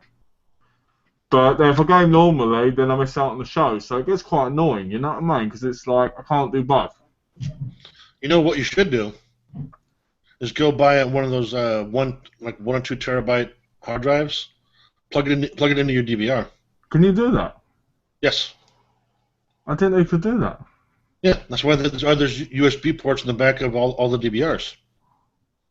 And it just records on that automatically. It'll format the terabyte drive to its own thing. So can I put a 20? So can I put a 5 terabyte in it? Yes. Anyone? Huh? The DVR would just format the drive into its own program. I've got one. There you go. I'll do that in a minute. It'll work. I should say it should work. It should. We should probably start wrapping up here, people. Okay. Well, Tash, would you like to go first? Thanks everybody. Thank you so much, Malcolm and John, for having me along. It's been a lot of fun. I'm sorry I upset Malcolm. I was just joking around because we joked the other day, didn't we, Malcolm, that people seem to like it when we argue. So you didn't upset me. Look, I'm going bald. No, you didn't That's upset why you had me. that on. You were secretly hiding the balls. You nailed it on the head right there, Tash. You nailed it on the head. You didn't upset me, Tash. I'm alright. I was just joking. But no, it was good to see Luke and Ashley. Sorry nobody else made it, but hope everybody had a happy Halloween, and please check out these guys' awesome channels. And check mine out if you get the chance. Yeah. Oh, don't forget, Movie Magic and Gaming Gurus every Monday, 12:30. Yeah. Or 8:30 if you're in. Well, we say more. Or 8 or half 8 if you're in England. Yeah. What's So that? your time goes back tonight, doesn't it? So. Our time goes back tonight, so it's back to normal again. Yeah, we get an extra hour of sleep. Yeah. Yeah. It doesn't affect me. After the next day, it's back to normal again. Yeah. For me. No, I say it's normally more 45 as opposed to 30:30, but the chat on Monday. Yeah, it is actually normally, isn't it? Oh dear. But well, I will go next. I would like to thank Tash and Malcolm for the awesome chat. And Malcolm, like always, it flew by. Those 3 hours were here and gone. It flew by. Tash, I hope you join us again very, very, very, very soon. Love having you here. Yeah. And if you have no use for that method, just send it my way. Yeah. I could sell it here for a couple thousand. It wouldn't matter. Yeah, People around here are not really picking. I'll send the gun as well, so you can fend them off. Just exactly. But thank you, Luke, and thank you, Ashley, for your questions and your interaction with us. And sorry about YouTube. I don't know what the hell happened with the whole disabled thing. I'm not sure. I mean, one person was watching. I don't know what the hell happened. That's probably just a YouTube thing. I don't know. But thank you for being here. Anyone who else comes in later to watch, have any questions or anything for us, drop in the questions, and we'll get to it next time. And Malcolm, we shall end with you. Okay. Well, I want to thank everybody for watching. I want to thank Tash for being there, especially as well as having a sore throat. So I'm glad you could be here. Yeah. It was nice, and I love the outfit. It's a great costume. Oh, fantastic. Should be really proud of that. I think that's awesome. Yeah. If you want to see someone in a great costume, Tash is always the person. Always puts in the hard work. I'd like.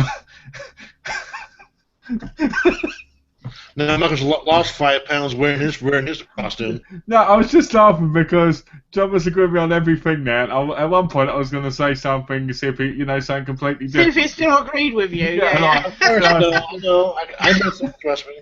I'd like to thank John for being there as well, as always.